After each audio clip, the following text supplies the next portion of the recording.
Nomad's Legacy Short Stories. Der unendliche Traum von Alan J. Stark. Denn jetzt sehen wir mit Hilfe eines metallenen Spiegels in verschwommenen Umrissen. Dann aber wird es von Angesicht zu Angesicht sein. Jetzt erkenne ich teilweise. Dann aber werde ich genau erkennen, so wie ich genau erkannt worden bin. Paulus von Tarsus. Kapitel 1. Die Hölle von Kassun. Erinnerungen, Träume und reale Eindrücke verschmolzen zu einer bizarren Szenerie aus Glut und Flammen. Serena spürte die heiße Sonne aus dem Wüstenland und die donnernde Brandung des ungestümen Ozeans ihrer Heimatwelt. Fröhliches Gelächter und Todesschreie vereinten sich zu einer grauenhaften Sinfonie, durchsetzt mit den Erinnerungen an das Rauschen von Wind in den Bäumen und dem krachenden Grollen vernichtender Explosionen. Es klang wie ein Gewitter. Traumbilder aus den unbeschwerten und heiteren Tagen, die sie im Dienste des Hauses Komeru verbracht hatte, bis zu seinem flammenden Untergang vor wenigen Stunden. Traumbilder, die nun zu verblassen begannen. Als Serena die Augen öffnete, wurde sie von gleißendem Licht geblendet. Feuer und Funken, Blitze und Rauch, Schemen, die wie Geister in einem lodernden Höllenschlund zu schweben schienen. Ein ohrenbetäubender Lärm dröhnte in ihren Ohren. Beißender Qualm stieg ihr in die Nase und stach ihr in die Augen. Serena kniff unwillkürlich die Augen zusammen, wandte sich ab und fiel. Von den Eindrücken überwältigt, schwanden ihr die Kräfte. Erneut formten sich Visionen in ihrem Sinn, genährt aus den schmerzhaften Erfahrungen der vergangenen Tage und Stunden. Da waren Soldaten, kämpfend und sterbend in einem aussichtslosen Gefecht. Detonationen, Flammen, Schüsse und der bestialische Gestank von verbranntem Fleisch. Wieder und wieder durchlitt Serena den furchtbaren Moment ihres Versagens. Den Augenblick, als neben ihr eine Wand explodierte und sie in eine Wolke aus Staub und Trümmern hüllte. Jene Sekunde, als sie herumwirbelte und versuchte, ihren Körper zwischen den König und die Angreifer zu werfen, die gleich aus dem Riss in der Mauer hervorbrechen würden. Aber Serena tat nichts, sondern erstarrte, als sie ihre Proc-Pistole auf einen einzelnen jungen Mann richtete, der ihr aus Feuer und Rauch wie ein Todesengel entgegentrat. Serena, aus dem Kriegerorden der Tengi-Ji, war wie betäubt, als ginge ein Zauber von diesem Mann aus, der ihr die Sinne raubte. »Wie schön er ist«, dachte sie noch, unfähig zu reagieren. Sie war von seinem Aussehen wie geblendet. Es schien ihr unmöglich, sich zu wehren, sollte er sie angreifen. Sie regte sich nicht, selbst dann nicht, als er mit seiner Strahlenwaffe auf sie zielte. Gerade als sie in einem halbherzigen Verteidigungsversuch ihre Vibro-Klingen hob, traf sie der Schuss aus seiner Waffe. Serena ging in die Knie und stürzte die Stufen einer flachen Treppe hinunter. Ihr König wurde vor seinem Thron oberhalb der Empore von vielen Salven niedergestreckt, während sie, seine Leibwächterin, auf den Boden prallte und das Bewusstsein verlor. Serena dämmerte aus ihrem Halbschlaf heraus. Sie lag auf dem Boden, fühlte das Brummen starker Triebwerke und das Rumpeln einer schweren Hydraulik. Sie war an Bord einer Raumfähre, die gerade zur Landung angesetzt hatte und das Fahrwerk herausfuhr. Ein Stoß ging durch das Fahrzeug, als es den Boden berührte und sich die Frachtluke öffnete. Helles Licht flutete herein. Unwillkürlich schloss Serena die Augen. Sie hörte das Poltern schwerer Stiefel und unvermittelt versetzte jemand Serena einen Tritt. Sie war sofort hellwach, die Traumbilder verblassten. Reflexartig fuhr sie hoch und verteidigte sich, wie sie es als Tengi-Ji gelernt hatte. aber der hünenhafte Akato in seinem schweren Schutzmantel wehrte ihren kraftlosen Angriff beiläufig ab, als würde er eine Fliege verscheuchen. Gleichzeitig bekam er Serena am Handgelenk zu fassen und verdrehte ihr schmerzhaft den Arm. Die junge Frau kannte die Stärke der Akatos und wusste, dass er ihr spielend die Knochen brechen konnte. »Keine Dummheiten, du Göre«, knurrte der Riese in einem breiten, kehligen Dialekt. »Sonst reiß ich dich in Stücke.« Er hob die Tengi-ji in die Höhe wie eine Puppe und schleuderte sie hinaus aus dem Laderaum der Raumfähre, welche das Mädchen und etliche andere Gefangene transportierte. Die junge Frau schlitterte über einen harten, zementierten Boden. Warme Wasserpfützen überall, die Luft dampfig und rauchgeschwängert. Die Wände schienen zu glühen und flüssiges Gestein rann in Bächen über die schrundigen Felswände, um in irgendwelchen Kanälen zu verschwinden. Überall sah sie Menschen und andere Wesen in derbe Schutzanzüge gehüllt, die Lasten und Geräte herumschleppten oder Wägen mit Metallbarren vor sich herschoben. Andere trugen Bohrgeräte, Hämmer, Hacken und Schaufeln. Ein heißer Nieselregen benetzte Serenas Gesicht. Gerade aus ihrer Ohnmacht aufgewacht, verlangte der bizarre Anblick dieser fremden Umgebung ihrem Geist alles ab. Dies war also Kassun, eine Towaru-Welt im berüchtigten Kolius-Sektor. Die Hölle der Gerechten, wie man diese Welten auch nannte, war die Endstation vieler Bewohner Asgaruns, die bei den Herrschern in Ungnade gefallen waren. Orte der Verbannung, von denen niemals jemand wiederkehrte. Serena wurde übel. Ihr Magen verkrampfte sich. Gleich würde sie sich übergeben. Sie musste sich wieder unter Kontrolle bringen und sich sammeln, aber es gelang ihr nicht. Ihre Nerven drohten zu versagen, und schon stapfte der schlecht gelaunte Akato wieder auf sie zu. »Steh auf, du Weichhaut«, brüllte er zornig. »Verdammtes Menschenweib.« Von seiner blonden Haarmähne troff das Wasser und im Glas seiner Schutzbrille reflektierte der Feuerschein, als er mit weit ausholenden Schritten die Rampe herunterpolterte. »Ich werd dir Beine machen, Menschenweib.« »Ist schon gut, Jig.« Ein Mann in einem Schutzanzug aus steifem braunem Leder trat zwischen Serena und den Akato. Er war groß, größer als ein Mensch. Serena tippte auf einen Opponi, auch wenn sein Kopf von einer Kapuze und einer Maske verborgen war. Nach seiner Stimme zu urteilen war er jung, wenn man das bei einem langlebigen Opponi überhaupt sagen konnte. Nach menschlichem Ermessen mochte er steinalt sein.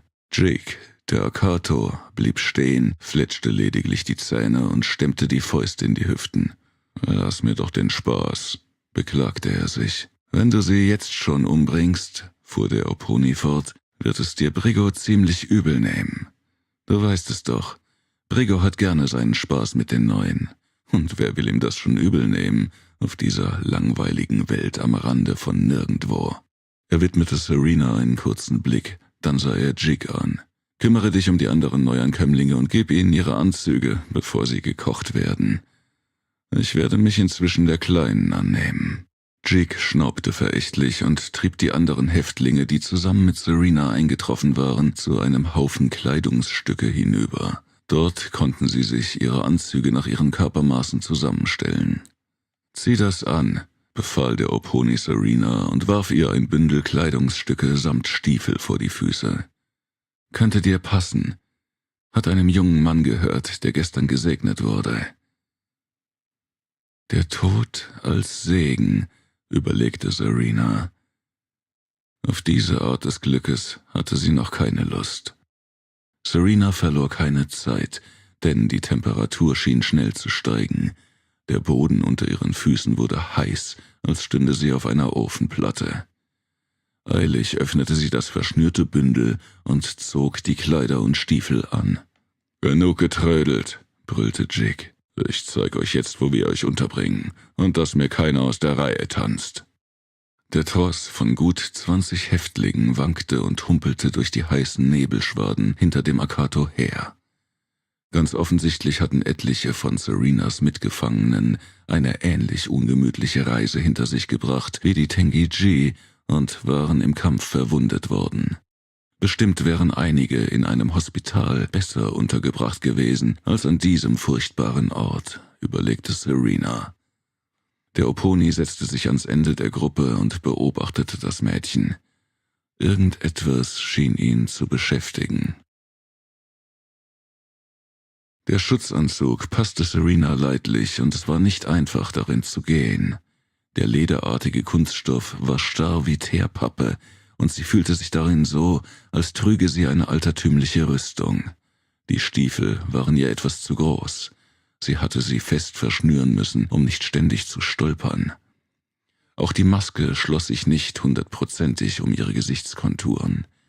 Immer wieder drang heißer Rauch unter die Maske und in ihre Lungen. Ihr Rachen brannte und ihre Augen tränten. Zumindest war Serena nicht die Einzige, die von derartigen Problemen geplagt wurde. Unentwegt musste der Tross anhalten, wenn jemand dem Ersticken nahe war oder von heftigem Hustenreiz geschüttelt wurde. Jig fluchte und beschimpfte die Häftlinge, wünschte ihnen Tod und Teufel an den Hals und schüttelte den einen oder anderen kräftig durch. »Sind eben keine Maßanfertigungen«, murmelte der Oponi, der hinter Serena herging. Die Worte waren nur für sie bestimmt. Das meiste stammt von denen, die sich ins Jenseits verabschiedet haben. Man muss die Kleider eben anpassen. Wohl dem, der ein Schneider ist. Er lachte. Von den Toten bekommen wir zwar ständig Nachschub an Kleidern, aber man muss schon Glück haben, wenn sie passen. Außerdem verlieren viele in den ersten Wochen ziemlich an Gewicht. Manche legen eher an Muskelmasse zu und gehen etwas auseinander, aber das ist die Ausnahme. Hitze und Kälte setzen dem Material zu und man hat eine Menge herumzuflicken. Genau genommen tun wir in unseren wenigen freien Stunden nichts anderes, als die Anzüge anzupassen und auszubessern. Scheint die sinnvollste Beschäftigung hier zu sein, röchelte Serena. Ich bezweifle, ob es einen Sinn macht, hier unbedingt überleben zu wollen, meinte der Oponi müde. Aber man bemüht sich trotzdem. Das sind eben die verdammten Instinkte, nicht wahr?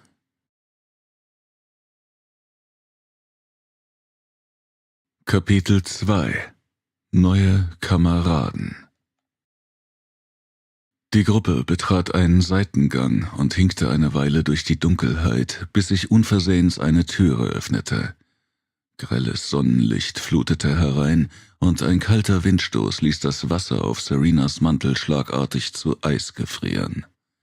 Schneeflocken wirbelten herein, die Schutzbrille beschlug augenblicklich, und für einen Moment war Serena blind. Einige der Neuankömmlinge schrien hysterisch auf. »Rein, dummes Pack«, brüllte der Arkator. »Die Brillen passen sich gleich an, dann könnt ihr wieder so dämlich glotzen wie vorhin.« Kaum hatte er das gesagt, begann sich die Sicht tatsächlich wieder zu klären.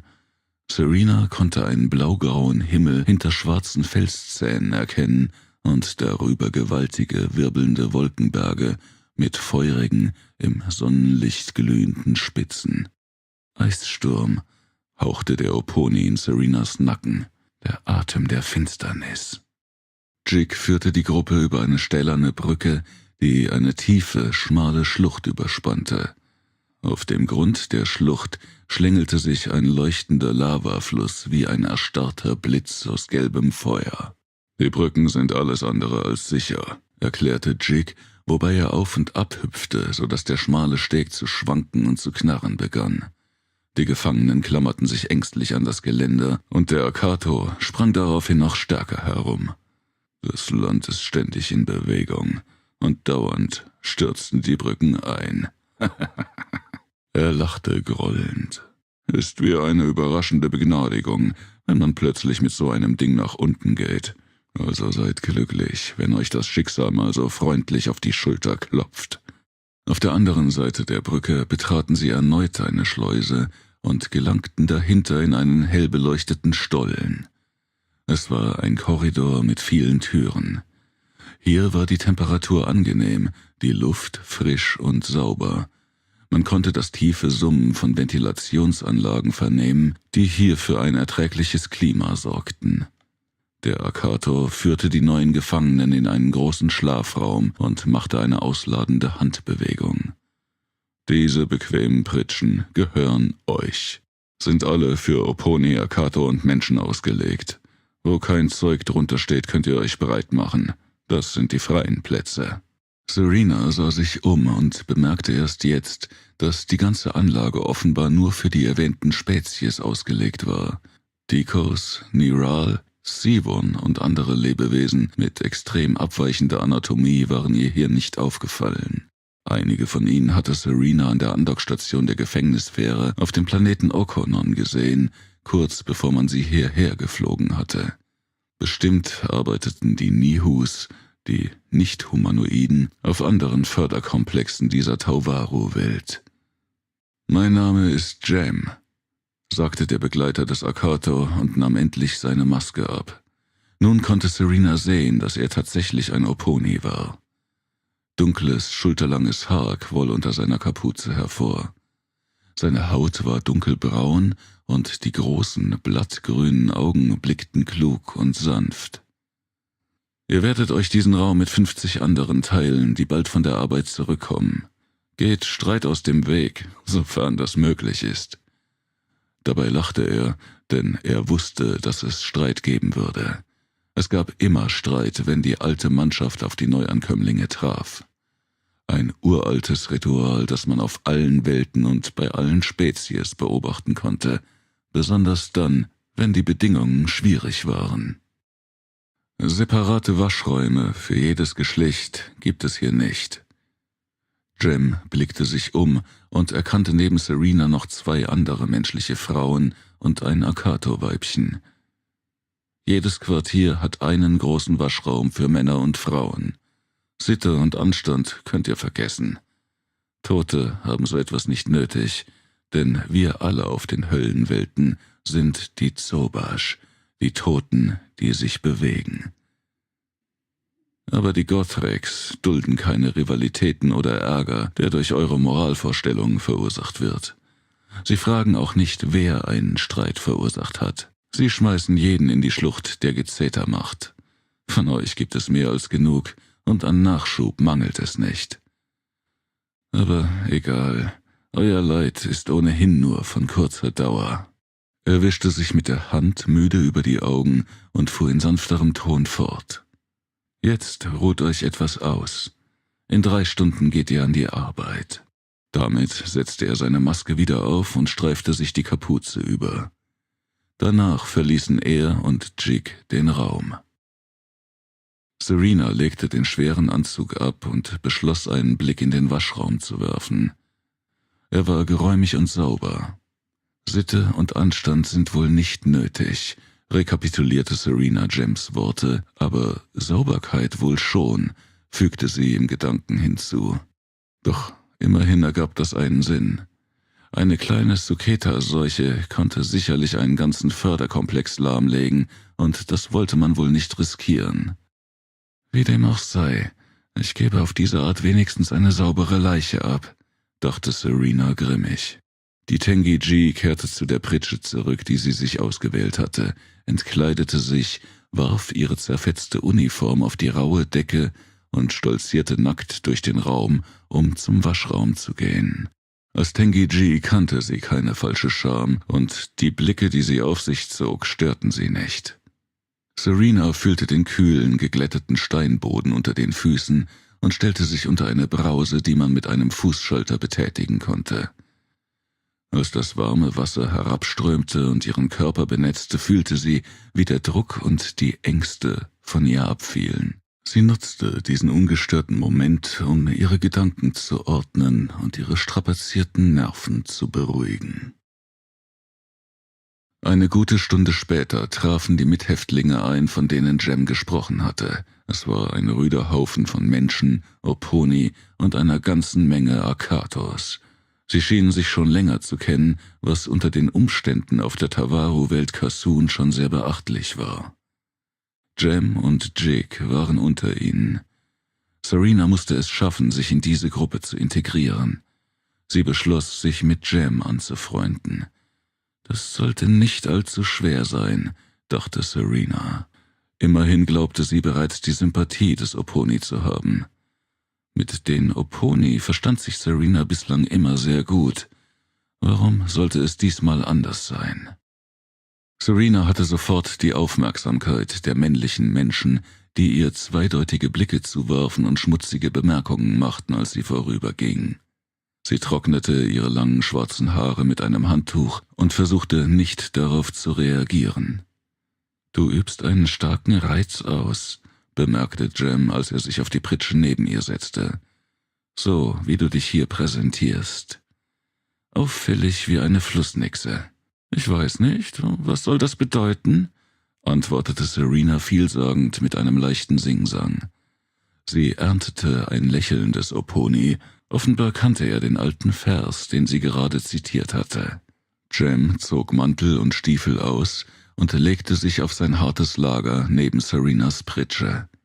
»Wäre gut, du schneidest sie ab«, murmelte er und schloss die Augen. »Wir sind hinderlich.« »Ich bin Tengi Ji«, antwortete Serena, stolz darauf, zum Orden dieser gefürchteten Kriegerin zu gehören. »Ich brauche sie. Ich werde sie zu Zöpfen flechten. Dann stören sie nicht.« Jem schlug die Augen auf und musterte die junge Frau einige Sekunden, sagte aber nichts. Serena blickte ihn mit unschuldigen Augen an, wobei sie ganz bewusst mit einer Haarsträhne spielte und sich eine Locke drehte. Dann seufzte Jem und legte sich wieder hin. »Wie auch immer«, gähnte der Oponi. »Versuch ein paar Minuten zu schlafen. In einer Stunde geht es an die Arbeit in den Feuern des Höllenschlunds. Als Wassernixe könnte ich in diesem Feuer sehr schnell verdampfen«, scherzte Serena. »Ich könnte jemanden brauchen, der auf mich aufpasst.« »Ich glaube nicht, dass du dich dumm anstellen könntest, Tengeji«, meinte Jem müde. »Ich bin nur froh, dass wir so unverzüglich wieder eine Zuteilung erhalten haben. Jeder Tag mit halber Besetzung ist ein Risiko.« »Ich dachte, von uns gäbe es Tausende«, sagte Serena überrascht. »Und die Lücken würden gleich gefüllt.« »Gleich heißt nicht immer sofort.« Er rieb sich die Nasenwurzel und gähnte. »Und auch auf den Tauwaru-Welten gibt es allerhand logistische Probleme zu lösen.« »Ja, die Logistik ist eine Plage.« Jem nickte stumm. »Ich muss ihm noch ein bisschen auf die Nerven gehen«, überlegte die Tengi-Ji. »Ich muss irgendwie in seinen Gedanken bleiben. Er darf mich nicht vergessen.« »Wem gehörte die Pritsche, auf der ich sitze?«, fragte sie. »Jemanden, der weniger gequatscht hat als du.« Jems Stimme klang gereizt und er drehte sich zur Seite. »Ich quatsche gern in so große, schöne Ohren«, fügte sie etwas unbeholfen hinzu, woraufhin der Oponi ein kurzes Brummen von sich gab, das nicht allzu grimmig klang. Kapitel 3 Das Gespenst. »Vorsicht jetzt«, brüllte Jem, als ihnen ein Gusskessel aus dem tiefen Schacht entgegenfuhr. Die Schienenkonstruktion an der Schachtwand quietschte und klapperte, während der feurige Topf daran in die Höhe schnellte. Serena sah gebannt auf das Farbenspiel des flüssigen Metalls, das in dem großen Tiegel kochte. Es sah aus wie ein glühendes Auge, das sie aus der Tiefe anstarrte, von Flammen, Funken und wirbelnden Rauchschwaden umgeben. »Aufgepasst!« Jems Stimme überschlug sich. »Die Dämpfer bei diesem Tiegel sind ausgeleiert.« Als der brodelnde Topf über den Rand der Grube schoss, packte der Akato Serena am Kragen und warf sie wie ein Spielzeug quer über den Boden. Der Tiegel kam abrupt zum Stehen. Das flüssige Aureanum spritzte wie ein glühender Geysir in die Höhe und schwappte über den Rand des Kessels. Serena vernahm schrille Schreie, während sie instinktiv in die Richtung kroch, in die Jem sie geworfen hatte, bis sie eine Felswand erreichte, an der sie sich hochrappelte. Als sie sich umwandte, sah sie ein grauenhaft bizarres Bild. Das Metall war zum Teil erstarrt, und aus dem goldfarbenen See erhoben sich groteske Skulpturen verkrampfter Körper mit verdrehten Gliedmaßen, die rauchten, dampften und zischten. Es mussten etwa 10 Leute gewesen sein, die hier gerade den Tod gefunden hatten. Serena suchte Jem in diesem Chaos. Zu ihrer großen Erleichterung konnte sie sehen, wie er sich etwas abseits der grausigen Szene vom Boden erhob. Er war offenbar unverletzt und auch Jig schien nichts abbekommen zu haben. Der Akato stand aufrecht im Qualm und betrachtete die Katastrophe, als ein großer Schatten hinter ihm auftauchte. Ein riesiger Gothrak, der den Akato um eine Armlänge überragte, bahnte sich seinen Weg durch die gaffenden Häftlinge und schlug mit einer Kettenpeitsche auf den Boden, dass die Funken flogen.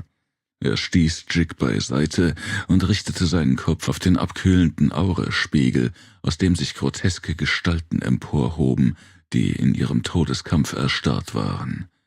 Wie bei allen Gothraks waren auch bei diesem keine Augen zu sehen, aber irgendwie spürte man einen durchdringenden Blick und konnte den Zorn darin fühlen.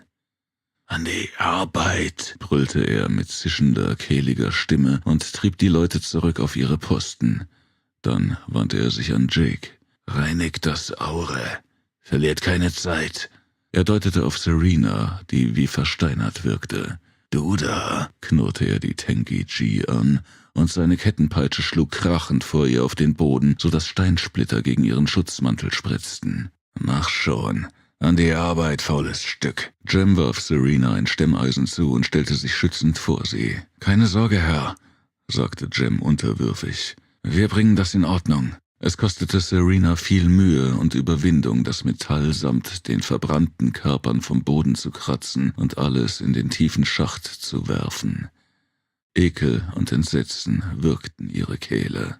Ab und an prasselten dicke Wassertropfen herab, um den Boden zu kühlen. Draußen musste ein Unwetter an die Flanken des Berges peitschen. Durch unzählige Risse und Spalten bahnten sich die Wassermassen ihren Weg ins Innere des Massivs. Schon bald war alles in einen dichten, warmen Nebel gehüllt, und die Umgebung verschwamm zu diffusen Formen, zu einem wabernden Farbenspiel von Schatten, Feuerschein und lodernder Glut. Während der Nebel dichter wurde, rührte sich Serena eine Weile nicht vom Fleck. Schließlich wagte sie es, sich Schritt für Schritt durch die wallenden Schwaden zu tasten, als plötzlich ein heißer Wind durch die Höhle fegte und den Dunst lichtete, als würde Serena ein Schleier vom Gesicht gezogen. Der Schreck fuhr ihr in die Glieder, als sie sah, wohin sie geraten war. Die Spitzen ihrer Stiefel berührten gerade noch den Rand der Grube, auf deren Grund geschmolzenes Aure leuchtete. Nur ein Schritt weiter, und sie wäre in den lodernden Abgrund gestürzt. Ihr stockte der Atem vor Furcht und Faszination. Serena konnte in der Tiefe die grotesken Fördermaschinen erkennen, die wie Spinnen an der Schachtwand hingen und ihre Arme in das kochende Metall tauchten. Die Erde bebte, und beinahe hätte Serena das Gleichgewicht verloren. Sie wankte für einen Augenblick, als sie jemand am Arm packte und sie vom Abgrund wegzog. »Hypnotisch, nicht wahr?« hörte sie eine sanfte männliche Stimme sagen. Serena fuhr herum. Offenbar war es ein Mensch, der sie gerade festhielt. Sie konnte sein Gesicht nicht erkennen, das hinter einer Atemmaske verborgen war. Alles, was sie sah, waren helle, blonde Haare, die unter der Kapuze hervorlugten. »Ja, hypnotisch«, stimmte Serena mit matter Stimme zu. »Passen Sie auf«, mahnte der Mann. »Ein Moment der Unachtsamkeit und es ist vorbei. Diese Orte verlangen ständige Wachsamkeit.« »Darauf wäre ich selbst nicht gekommen«, gab Serena frech zurück, verbarg lediglich ihre Unsicherheit. Irgendetwas an diesem Häftling beunruhigte sie. Seine Kleidung sah nicht so aus wie die der anderen. Sie wirkte nicht, als hätte er sie aus verschiedenen Stücken zusammengestellt. Es war ein akkurater Schutzanzug, dessen Nähte fein gearbeitet waren. Es gab sogar Verzierungen hier und da. Der Mann ließ sie los und wandte sich ab. Seine Schritte waren fest und sicher, als hätte er ein Ziel vor Augen, auf das er sich zubewegte. »Ein Krieger«, folgerte Serena, während sie ihm nachblickte. »Kennst du ihn?« fragte Jem, der die junge Tengi-Ji nicht aus den Augen gelassen hatte. Serena beobachtete gebannt, wie die breitschultrige Silhouette des Mannes in seinem schweren Mantel in den heißen Nebel eintauchte und verschwand. Danach sah sie den Opponi an und runzelte die Stirn, während sie über seine Frage nachdachte. Eine einfache Frage, und ein simples Ja oder Nein hätte genügen können. Aber Serena zögerte. »Komm«, forderte Jem sie auf. »Bleib für den Rest des Tages in meiner Nähe. Deine Sinne sind überreizt. Das passiert jedem Neuen.« Als sie am Ende ihrer Schicht die Förderanlage verließen, versenkte ein Glutwind die Felswände außerhalb der Anlage. Serena roch ozonhaltige Gase, die aus dem Gestein dampften. Die schmale Metallbrücke, welche die tiefe Schlucht überspannte, knackte und knirschte unter der Hitze. Das ausgeglühte Metall wirkte spröde und brüchig. Jem und seine Gruppe eilten hastig hinüber und flüchteten in die schützenden Unterkünfte, die kühl wie ein Tiefenbunker waren. Niemand verschwendete auch nur einen Moment damit, die Kleider länger als nötig anzubehalten. Hastig streiften die Gefangenen die unbequemen Anzüge ab, um endlich in die Waschräume zu gelangen. Schneller als gedacht hatten Männer und Frauen jedes Schamgefühl abgelegt, um sich nur endlich den Schweiß vom Körper waschen zu können. Eine Menge nackter Körper drängte sich durch die schmale Türe in den Duschraum. Die plötzliche körperliche Nähe allerdings schien lediglich den beiden Frauen, die mit Serena gekommen waren, unangenehm zu sein. Die Verlegenheit stand ihnen deutlich ins Gesicht geschrieben. Serena hatte jedoch kein Problem damit, war sie doch als Tengeji sowohl in Kampf als auch in Liebeskunst unterwiesen worden und somit vertraut mit den diversen, bisweilen skurrilen Anatomien unterschiedlichster Spezies. Sie selbst genoss die begehrlichen Blicke anderer sogar, seien es die Blicke von Männern oder Frauen. Insgeheim hätte es sie sogar geärgert, wäre sie ignoriert worden. Sie versuchte in dem Gewimmel nackter Körper den Mann wiederzufinden, der sie vor dem Sturz in den Förderschacht bewahrt hatte. Allerdings gab es Hunderte von Unterkünften und Tausende von Arbeitern, die, wie sie herausgefunden hatte, von anderen Anlagen stammten und am Ende des Arbeitstages wieder dorthin zurückkehrten. Dennoch bestand eine geringe Hoffnung, dass er sich in ihrer Gruppe befand. Sie hätte gerne gewusst, wer er war und wie er aussehen mochte. Sie war so vertieft in ihre Suche, dass sie dabei gegen Jem stieß, der sich gerade die Seife aus dem Gesicht wusch. »Ach, verdammt«, knurrte er und hob drohend die Faust, aber als er Serena erkannte, ließ er sie wieder sinken. »Bist die ungeschickteste Tengeji, die mir je begegnet ist. Suchst du jemanden?« Serena antwortete nicht. Stattdessen wanderte ihr Blick über seinen muskulösen Körper. Sie grinste, während sie weiter an ihm herabblickte. »Halt dich immer an deine Gruppe«, mahnte Jem, griff sich sein Handtuch, das in einer Wandnische lag, und legte es sich um die Hüften. »Stell dich auf die Leute ein, die du bereits kennst, und studiere ihre Eigenheiten. Das ist nützlich. Aber binde dich nicht mit Gefühlen. Das ist sinnlos.« »Ist mir klar«, antwortete Serena, die Jems Erklärung als Verlegenheitsgeplapper interpretierte. »Hier ist kein Platz für zu enge Freundschaften«, fuhr der Oponi fort. »Die enden zu schnell.« »Freundschaften?«, flüsterte Serena und ließ ihren Blick lasziv über den Körper des Oponi gleiten. »Ich wäre sowieso nur an einer ganz oberflächlichen Beziehung interessiert. Alles Tiefergehende ist wohl nicht ratsam.« »Ja, das wäre sehr unbequem«, meinte Jem grinsend. »Und es könnte dir unangenehmer sein, als du denkst.« Über Jems Gesicht huschte ein vielsagendes Lächeln, wobei er einen genüsslichen Blick über ihren nackten Körper gleiten ließ. Dann verließ er den Waschraum. An den Ketten des Krans hing etwas, das an einen stählernen Raumanzug erinnerte oder an eine monströse, metallene Skulptur.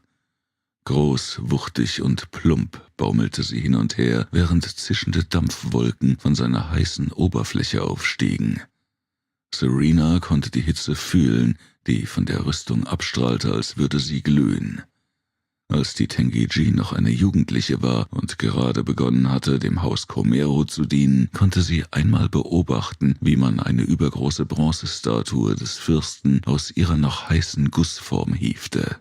Und dieser Anblick erinnerte sie daran. Jem richtete den Wasserschlauch auf den Kopf des Anzuges, als sich die Verschlüsse daran zu öffnen begannen. Eine Platte fiel krachend zu Boden, und durch die so entstandene Öffnung begann sich ein keuchender, schreiender Mann zu zwängen. Ein sehniger Kerl mit stechenden blauen Augen, in denen Schmerz und Zorn loderten. Jem ließ einen armdicken Schwall kalten Wassers auf ihn einprasseln und spülte ihn förmlich aus der Kanzel der archaischen Apparatur heraus. Der Mann klatschte auf den Boden, wälzte sich und fluchte wie ein Wilder. »Verdammt«, schrie er völlig von Sinn. »Wenn ihr euch noch länger Zeit gelassen hättet, wäre ich gekocht worden.« »Ach was«, Jig packte den Mann am Kragen und zog ihn in die Höhe. »So altes, vertrocknetes Fleisch kann man nicht kochen, höchstens rösten.« Der Akato stieß ihn zu seinem ledernen Schutzanzug hinüber, den er vor dem Einsteigen in die Apparatur hatte ablegen müssen. Er lag zusammengefaltet in einer Wandnische, und der Arbeiter beeilte sich, ihn wieder anzuziehen. »Wenn der Metallpanzer abgekühlt ist«, sagte Jem und sah Serena an, »dann wirst du einsteigen.« »Wozu braucht man das Ding?« fragte sie entsetzt. »Unten, am Grund des Förderschachtes gibt es Maschinen, die gewartet oder repariert werden müssen«, erklärte Jem. »Ist aber meist nicht sonderlich kompliziert. Manchmal genügt lediglich ein harter Tritt und das Problem ist behoben. Ich zeig dir, was du tun musst.« Serena betrachtete den Anzug mit großem Unbehagen. Indes wurden weitere dieser Apparate aus dem Feuerschlund herausgezogen. Fauchende Dampffontänen schossen in die Höhe, als sie das Kühlwasser aus den Schläuchen der Arbeiter traf. Das Metall knackte und knisterte, als es abkühlte. Gerade in diesem Augenblick stapfte ein großer, grimmiger Akato heran, flankiert von 2 Gothreks, die in seiner Nähe eher harmlos wirkten. Er hielt eine kurze Eisenstange, die zweifellos dazu gedacht war, müde Arbeiter anzutreiben. »Was zum Teufel ist hier los?« polterte der Akato wütend. Jem trat ihm entgegen und postierte sich zwischen ihn und Serena. Die Tengi-Ji wunderte sich darüber. »Die Reparaturarbeiten sind aufwendiger, als wir angenommen haben«, sagte Jem in ruhigem Ton. »Wir müssen die Mannschaften auswechseln.« »Sind neue hier?« Das pferdeköpfige Wesen blickte sich um und ging auf einige der Gefangenen zu, die gerade einen verstopften Fließkanal von abgelagerter Schlacke befreiten, erhielt aber keine Antwort außer Kopfschütteln. Die meisten taten so, als seien sie in die Arbeit vertieft. »Ist das Brigo?« fragte Serena und Jem nickte, wobei er einen Finger dort an seine Atemmaske legte, wo hinter seine Lippen verborgen waren. Brigo wendete sich wieder an Jem. »Wen versteckst du da?« Er schob Jem mit der Eisenstange beiseite. Serena trat unwillkürlich einen Schritt zurück. »Neu hier?« Serena nickte schwach. »Warum hast du dich nicht gemeldet, als ich gefragt habe?« Ich, stammelte sie hilflos. »Ja, du. Brigo knurrte gereizt. »Dich werde ich lernen zu parieren. Nimm die Maske ab.« Serena kam der Aufforderung nur mit Zögern nach, was Brigo noch mehr verärgerte. Er stieß die Spitze seines Eisenstabes so hart gegen ihre Schulter, dass die Tengi-Ji vor Schmerz aufstöhnte. Sie taumelte, tastete eilig nach den Riemen ihrer Maske und löste sie vom Gesicht, um Atem zu holen. Die Luft brannte auf ihrer Haut. Augenblicklich bildeten sich Schweißperlen auf ihrer Stirn und rannen ihr in die Augen. »Ein verdammtes Menschengör«, brummte Brigo und spuckte aus. Er blickte Jem an. »Wenn du sie so magst, kannst du gleich mit ihr runtergehen.« Jem schluckte. »Ah, du hast schon verstanden«, fuhr Brigo fort. »Hast dich lange Zeit um diese Arbeit gedrückt. Wird Zeit, dass du mal wieder selbst mit Hand anlegst. Also runter mit euch beiden.« Serena tastete nach ihrer Maske und versuchte sie wieder anzulegen. »Kannst du sein lassen«, sagte Jem. »Leg den Rest auch ab. Verstau die Sachen in einem der Löcher dort in der Wand und komm mit mir.« Der Oponi gab einen Befehl und 2 neue Metallanzüge wurden von der Decke herabgelassen. Erst jetzt bemerkte Serena, wie viele Maschinen und Geräte, deren Zweck sie nicht ergründen konnte, dort oben über ihren Köpfen hingen. Jem öffnete einen der Anzüge und forderte Serena auf, hineinzuklettern. »Schon mal ein Dockstead manövriert?« fragte Jem die zögernde Tengi-Ji. Serena nickte. Ihr rann der Schweiß in Strömen über den Körper und ihre nassen Kleider begannen zu dampfen. »Ist genau genommen das gleiche System«, meinte Jem und verstaute seine Jacke ebenfalls in einer Wandnische. Unsere sind nur etwas bockiger und ziemlich unsensibel. Die Tengi-G schwang sich gekonnt in das enge Cockpit und verschloss es eilig. Serena fand sich schnell in das Funktionsprinzip der Maschine hinein, bewegte Arme und Beine, machte einige Schritte vorwärts und rückwärts und verlor dann das Gleichgewicht. Wären die Halteketten nicht gewesen, hätte nichts einen Sturz in die Tiefe verhindern können. Einige Sekunden pendelte sie hilflos hin und her. Die Greifzangen des Anzugs kratzten klirrend über den Boden. Prinzip ist das eine, knurrte Jem verärgert. Physik das andere. Die Balance ist nicht ganz 100%. Liegt an den vielen Reparaturen. An jeden Anzug muss man sich erst neu gewöhnen. Sind sozusagen Unikate. Also etwas mehr Respekt vor der Kunst. Nach dieser kurzen Belehrung stieg Jem in einen größeren, für einen Oponi gemachten Anzug, während Serena sich unbeholfen aufrappelte. Dann wurden die beiden hochgehoben und in den Schacht hinabgelassen. Serena sah die Schachtwand an ihrem schmalen Seeschlitz vorübergleiten, rot glühend im Widerschein des Feuers aus der Tiefe. Ab und an flogen blendende Funken vorbei, wie strahlende Kometen. Der Abstieg kam ihr wie eine Ewigkeit vor. »Wenn wir unten sind, hältst du dich dicht hinter mir«, hörte sie den Oponi durch die Helmlautsprecher sagen.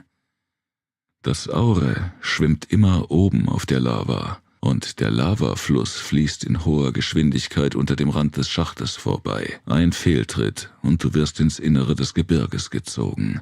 Serena antwortete nicht, und Jem fuhr fort zu erklären.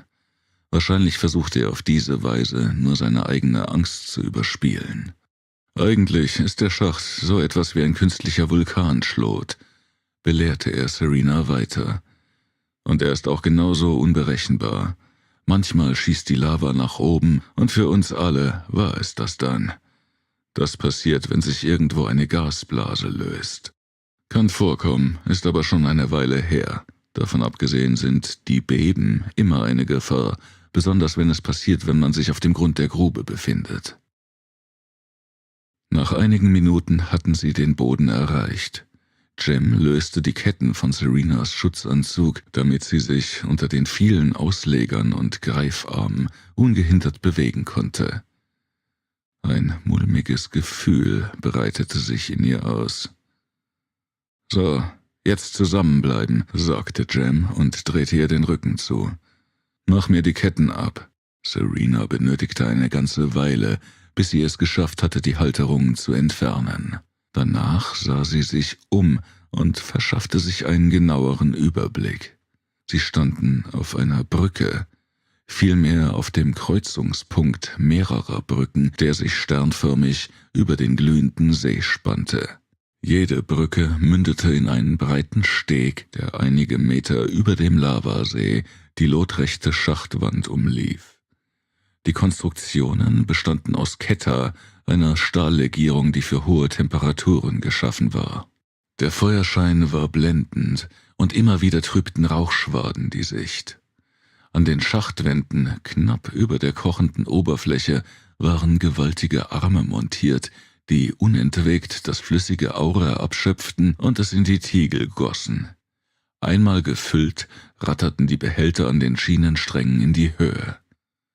Jem und Serena waren nicht alleine. Etwa 10 weitere Arbeiter in ihren bizarren Anzügen inspizierten die Maschinen oder setzten sie gerade instand. Eine Gruppe von 3 Mann hantierte an einem der Behälter, der sich in seiner Schiene verkantet hatte. Sie setzten große Brechstangen und Schraubenschlüssel an, und das flüssige Aure schwappte dann und wann über den Rand des Behälters. Inzwischen stieg die Temperatur im Inneren des Anzugs deutlich an, und Serena regelte die Kühlung eine Stufe hinauf. »Wir lösen die Leute dort ab«, hörte sie Jem sagen. »Folge mir und lass dich nicht irritieren. Die Stege schwanken ein bisschen, sind aber stabil.« Serena fiel jeder Handgriff schwer. Die Hitze war kaum auszuhalten, und jede Bewegung verlangte ihr mehr Kraft ab als die vorherige. Irgendetwas schien mit der Kühlung des Anzugs nicht zu stimmen. Oder War es ihre Angst? Verlor sie die Kontrolle über ihre Sinne? Sie hantierte mit einem Stemmeisen, um ein Stück schwarzer Schlacke herauszubrechen, das sich zwischen einer Schiene und einem Lorenrad verklemmt hatte. »Es ist zwecklos«, keuchte sie genervt, als sie einer der Arbeiter beiseite drängte. »Lass mich mal diesen hier versuchen.« Es war eine raue, tiefe Stimme, die durch den Lautsprecher tönte. Der Mann hob einen schweren Vorschlaghammer und drosch auf die Schiene ein. Die Hammerschläge dröhnten durch den Schacht. Serena nutzte den Moment, um sich zu erholen, aber es schien unmöglich. Die Hitze und die körperliche Anstrengung brachten sie an den Rand der totalen Erschöpfung. Sie probierte die konfirmative Meditation, rezitierte Verse und Wörter, doch nur mit mäßigem Erfolg. Ihr Herz pochte so wild gegen ihre Rippen, als wollte es den Brustkorb sprengen. »Ich muss wieder nach oben«, flüsterte sie müde. »Zusammenreißen, Amazonenmaid«, in Jems Stimme schwang leiser Spott mit. Serena biss die Zähne aufeinander und schwieg. In diesem Augenblick zerplatzte der Schlackebrocken, den der Häftling mit der rauen Stimme gerade bearbeitete. Für einen Moment meinte sie, die Lore würde sich ein kleines Stück bewegen, aber dann blieb sie in ihrer Position.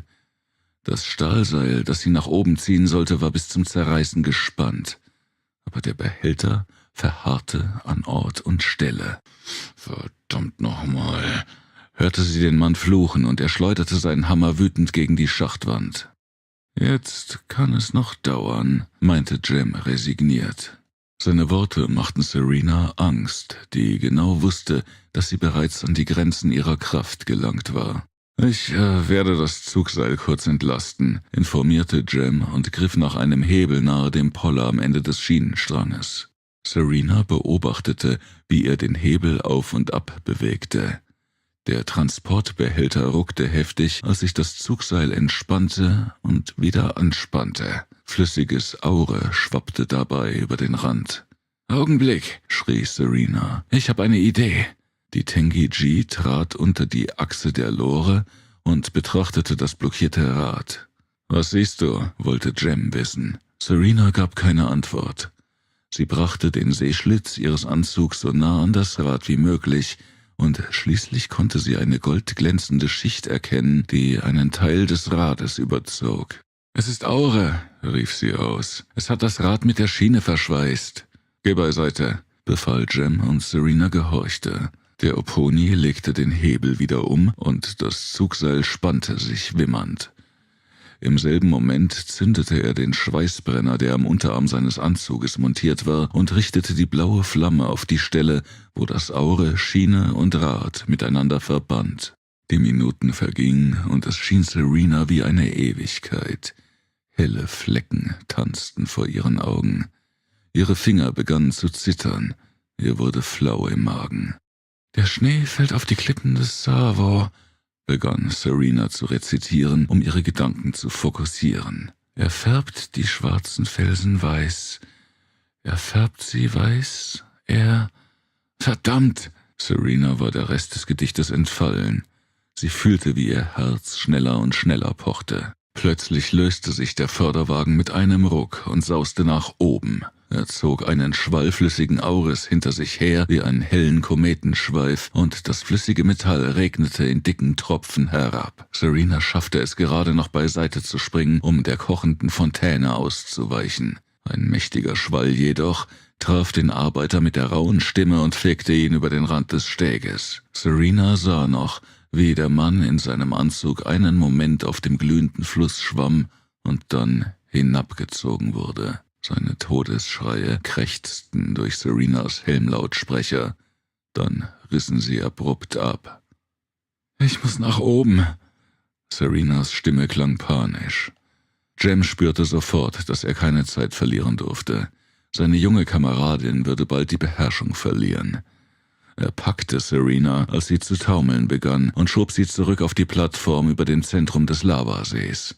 »Was hast du da vorher gesagt?« fragte er die Tengi-Ji.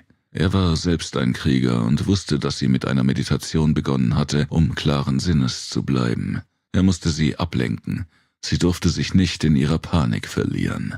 »Sag es noch einmal, das klang sehr hübsch.« Er färbt die schwarzen Felsen weiß, begann sie erneut, den Blick starr auf den Steg vor ihr gerichtet. Ihre Sicht verschwamm. Er liegt kühl auf unserer Haut. Seine Sanftheit lindert unsere Augen Pein. Das Himmelsglanz, bedeckt von weichen, grauen Schleiern, verheißt uns.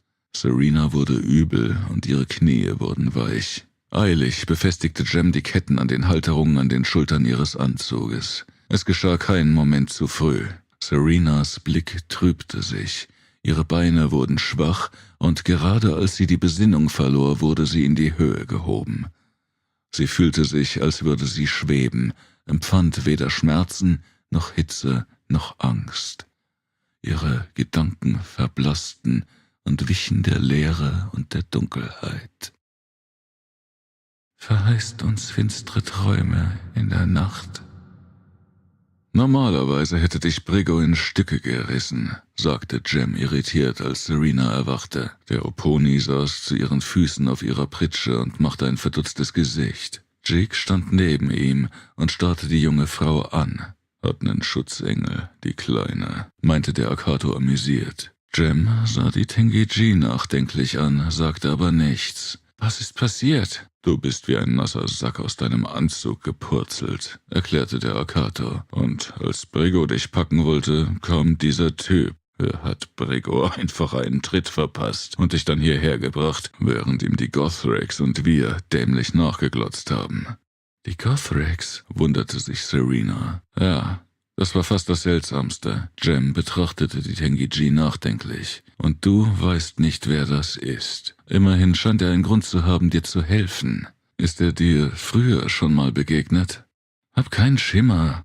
Wir schon, fuhr Jem fort. Serena blickte verwirrt drein. Warum fragst du mich dann? Ich wollte nur Klarheit haben über dich, erklärte Jig. Nicht, dass du eine kleine Hexe bist, die uns am Ende ins Unglück stürzt. Aber es gibt Geschichten über einen Geist, der hin und wieder auftaucht und jemandem hilft. Man nennt ihn Sudey. Und ihr glaubt, er ist es, der mir geholfen hat? Sie lachte. Die beiden verzogen keine Miene. Ihnen schien dieses Thema zu ernst.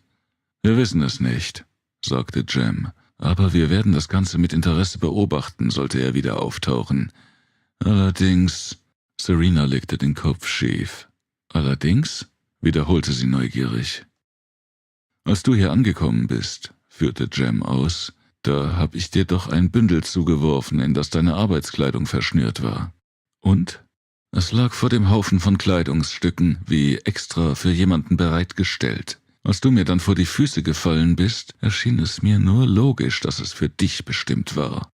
Es war Sudey, bekräftigte Jig. Er wusste, dass du kommst. Serena war nicht überzeugt. In ihrem Orden gab es etliche Geistergeschichten, so wie wohl in jeder Volksgruppe oder Gemeinschaft, und ihr war jedenfalls noch nichts passiert, was sie davon überzeugt hätte, dass es Geister gab.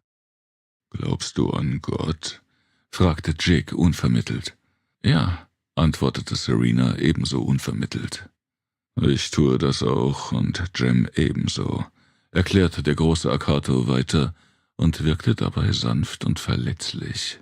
Vielen Akato wohnte eine tiefe Spiritualität inne, und Serena konnte gut erkennen, dass Jig tief bewegt war. »Ich kann mir vorstellen«, fuhr Jig fort, »dass Gott in seiner Einsamkeit, bevor die Welt war, Wesen seiner Art geschaffen hat. Und als die Welt ins Dasein kam, fand sie Verwendung als Spielplatz«, ging Jem dazwischen und stand auf. »Das Universum, ein Sandkasten für Gottes unartige Kinder. Bestimmt sind nicht alle so.« Der Akato schien nicht beleidigt oder verletzt. Die meisten halten sich bestimmt an die Regeln und tun uns nichts oder mischen sich ungefragt ein. Serena gefielen die Ansichten des Akato. »Ich kann mir durchaus vorstellen, dass dem so ist«, pflichtete sie ihm bei. »Aber was mir passiert ist, würde ich eher unter all die anderen seltsamen Dinge einordnen, die mir schon widerfahren sind, und die haben nichts mit Geistern, Göttern oder Dämonen zu tun, nur mit Zufällen.« »Lassen wir das Thema Sudey«, meinte Jem. »Du brauchst jetzt Schlaf und solltest nicht so viel grübeln.« Mitten im Wort setzte er ein betretenes Gesicht auf. »Du hattest vergessen zu trinken. Du warst total dehydriert. Ich hatte versäumt, dir zu sagen, dass es in den Anzügen einen Trinkschlauch gibt. Bitte verzeih mir.« Serena sah ihn fassungslos an. »Danke für den Hinweis«, meinte sie verärgert. »Und das Eisfach mit den Erfrischungen, wo kann ich das finden?«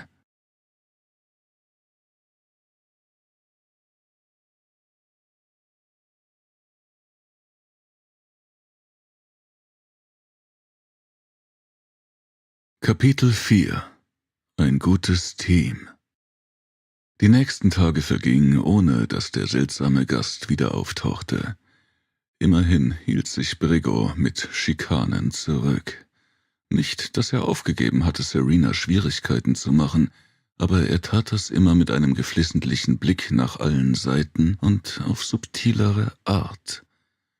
Er suchte einfach gefährliche Tätigkeiten für sie aus, und eine besonders gefährliche Beschäftigung war es, außen auf der Schlotkrone der Anlage zu arbeiten und Risse auszufüllen oder mit Klammern zu fixieren.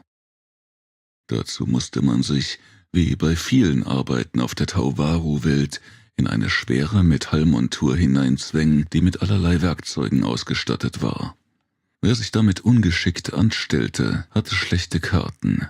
Dazu kamen die unheilvollen Wetterbedingungen auf den Tauvaru.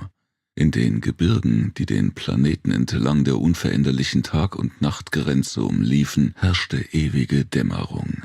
Die eine Hälfte des Himmels strahlte in unheimlichem Rot, die andere war eingehüllt in tiefes Blau und ewiges Dunkel. Zwischen diesen beiden Extremen kam es ständig zu einem regen Austausch von heißen und kalten Luftmassen. In einem Augenblick war es heiß, im nächsten Moment sackte die Temperatur ab bis weit unter den Gefrierpunkt. Die warmen und kalten Luftmassen lagen in ständigem Kampf und zermalmten in ihrem Ringen Felsen und Berge. Gehüllt in die schweren Arbeitsanzüge traten Serena und einige andere Häftlinge von der Plattform des Aufzugs auf den soliden Boden der Schlotkrone. »Lohnt sich das überhaupt noch?« fragte Serena, als ihr Blick über die Oberfläche der Schlotkrone schweifte, die übersät war mit zahllosen oxidierten Metallklammern. Etliche Risse waren zusätzlich noch mit einer Art grauen Kittmasse gefüllt, die dem ganzen Gebäude das Muster von Marmor verlieh. »Ach, eigentlich nicht«, antwortete eine Frau, die Tonia hieß und die sie vor ein paar Tagen kennengelernt hatte. »Ich gebe der Anlage noch höchstens 2 Jahre.« Sie drückte das Schussgerät, das an ihrem Arm montiert war, auf den Boden und stanzte eine Klammer in den Beton. Dann richtete sie sich auf und deutete mit der Apparatur über Serenas Kopf hinweg. »Siehst du das Gebilde da hinten?« In der Ferne, am steilen Hang eines Vulkans, konnte Serena eine große Konstruktion erkennen, die sich an den Berg schmiegte wie ein an Land gespülter Krake. Dahinter wölbten sich gigantische Sturmwolken, in denen blaues und gelbes Feuer aufflackerte. Blitze schlugen in die Metallkonstruktion ein, Donner rollte heran. »Das ist eine Bohrvorrichtung«, erklärte Tonia weiter. »Sie wird bald den Glutfluss erreichen. Ich schätze, in einem Jahr wird die Anlage in Betrieb genommen. Dann ziehen wir um, wenn uns nicht ein Erdbeben vorher den Garaus macht und uns alle ins Tal schüttelt.« Serena nickte, während der Feuerwind, der heulend durch das Tal fegte, ihren Anzug aufheizte. Im Inneren ihres Cockpits neigte sie den Kopf beiseite und saugte vorsorglich an einem Trinkhalm. »Wir sollten uns beeilen«, bemerkte Serena. »Dieses Unwetter bei der Bohrung kommt rasch näher. Die Temperatur steigt bereits rapide an. Es hat jetzt 170 Grad. »Du denkst, wir schaffen das nicht rechtzeitig?« prustete Tonia.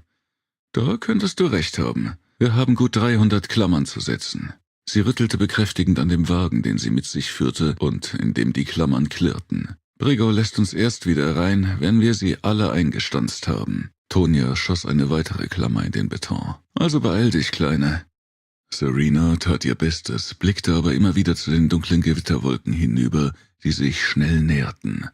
Noch immer fühlte sie den heißen Wind, der von der Tagseite der Tauvaru-Welt herüberblies und sie mit Gewalt mal hier und mal dorthin drückte. Er wehte nicht mehr stetig, sondern wechselte ständig die Richtung, wild und launenhaft. Manches Mal musste Serena um ihr Gleichgewicht kämpfen und ruderte dann hilflos mit den Armen herum. »Fuß, Anker«, hörte sie Tonya sagen. Serena wandte sich ihrer Kollegin zu, die mit ihren Eisenhänden an die Seiten ihrer Oberschenkel deutete, wo je ein Haken zu sehen war. »Fußanker«, wiederholte Tonya. »Du stellst dich gerade hin, Finger in die Haken, nach oben ziehen, peng, 2 Bolzen heften dich an den Boden. Ziehst du nochmal, peng, werden sie abgeschlagen und du kannst wieder laufen. Verstanden?« Serena versuchte in ihrem starren und klobigen Anzug ein Nicken anzudeuten. Tonya schien die Geste wahrgenommen zu haben und arbeitete weiter. Keine 5 Minuten später hatte sich der Himmel verfinstert. Blitze flackerten in der Dunkelheit und krachender Donner ließ die Erde zittern. Der Wind hob erneut an, aber er wehte jetzt kühl und es begann zu regnen. Die Tropfen prasselten herab wie eine Sturzflut und schließlich mischten sich Hagel und Schnee darunter. Die Eisgeschosse trafen Serena und die metallene Rüstung dröhnte wie unter Hammerschlägen. Heißer Dampf stieg von den gegossenen Steinplatten auf und behinderte die Sicht. »Aufpassen«, rief Tonya, »der Boden vereist.« Kaum hatte Tonya Serena gewarnt, glitt sie selbst aus, fiel hin und rutschte hilflos über das Eis. Der Sturm, der nun Schneeflocken in dichten Schleiern vor sich hertrieb, schob Tonya über den rutschigen Beton. Sie schlitterte über die Eisfläche und versuchte verzweifelt, mit ihren Eisenfingern Halt zu finden. Serena reagierte sofort. Sie lief, so gut es ging und so schnell sie konnte, über den glatten Untergrund, um Tonya abzufangen. Die Tengi-Ji betätigte den Auslöser für die Fußanker.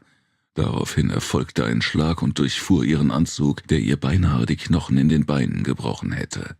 Im nächsten Augenblick stand sie buchstäblich wie angewurzelt. Tonya krachte gegen ihre Beine, krallte sich fest und blieb reglos liegen. Der Sturm brach nun mit aller Gewalt los. Hagelsteine, so groß wie Äpfel, schossen aus jeder erdenklichen Richtung auf sie herab und zerplatzten mit dumpfem Knall auf dem Stein der Schlotkrone.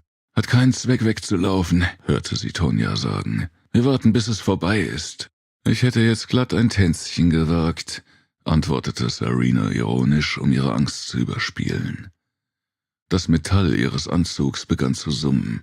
Erst war es ein leises Wispern, aber es schwoll schnell zu einem ohrenbetäubenden Pfeifen an. »Blitzschlag«, sagte Tonya, und in diesem Moment schlug der Blitz auch schon in ihren Anzug ein. Die Rüstung dröhnte wie eine Glocke, die von einem Wahnsinnigen mit einem Schmiedehammer malträtiert wurde. Die Ladung wurde zwar abgeleitet, aber gegen den Lärm gab es keinen Schutz. Der Sturm hielt eine ganze Stunde an. Viele Male wurde Serena vom Blitz getroffen, und solange sie in der Rüstung steckte, gab es keine Möglichkeit, sich die Ohren zuzuhalten. In ihrem Kopf pfiff und schrillte es, als wollte ihr Gehirn zerbersten. Inzwischen waren die beiden Frauen mit einer dicken Schnee- und Eisschicht überzogen, die es ihnen unmöglich machte, sich zu bewegen. Als sich der Schneesturm verzog, begann der Gluthauch über den Fels zu wehen. Er kam aus der Zenitwüste und das Eis fing an zu schmelzen. Bald hatte Serena wieder freie Sicht durch den Sehschlitz ihres Helmes. Sie versuchte, die anderen beiden Arbeiter zu entdecken, die mit ihnen auf die Schlotkrone gekommen waren, aber von ihnen fehlte jede Spur. Nur der Karren mit den Klammern war noch da, umgestürzt und an die Brüstung geweht, wie vergessenes Spielzeug. Tonya rappelte sich mühsam auf. »Verdammt nochmal«, fluchte sie, »jetzt müssen wir ihren Job auch noch erledigen.« Es vergingen einige Stunden. Der Glutwind war inzwischen noch stärker geworden und so heiß, dass Serena beinahe das Gefühl hatte, wieder auf dem Grund der Lavagrube zu sein. Ihr Anzug schien zu glühen, und wieder rann ihr der Schweiß in Strömen über den Körper. Als die letzte Klammer gesetzt war, bauschten sich erneut hohe Wolkentürme über den Berggipfeln, und der Wind wurde wieder unberechenbar. Blitze schlugen in die Flanke des nahen Gebirgszuges ein, Felsen lösten sich und krachten in die Tiefe.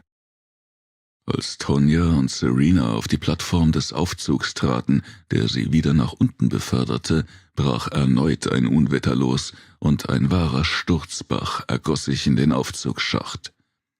Zischend verdampfte das Wasser, als es auf die glühenden Rüstungen traf.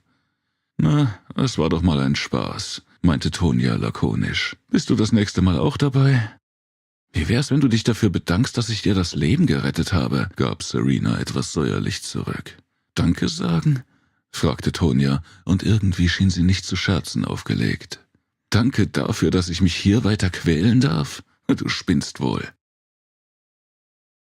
Brigo teilte sie weiterhin zu gefährlichen Einsätzen ein und sorgte dafür, dass Jig, Jem und Tonya sie dabei begleiteten.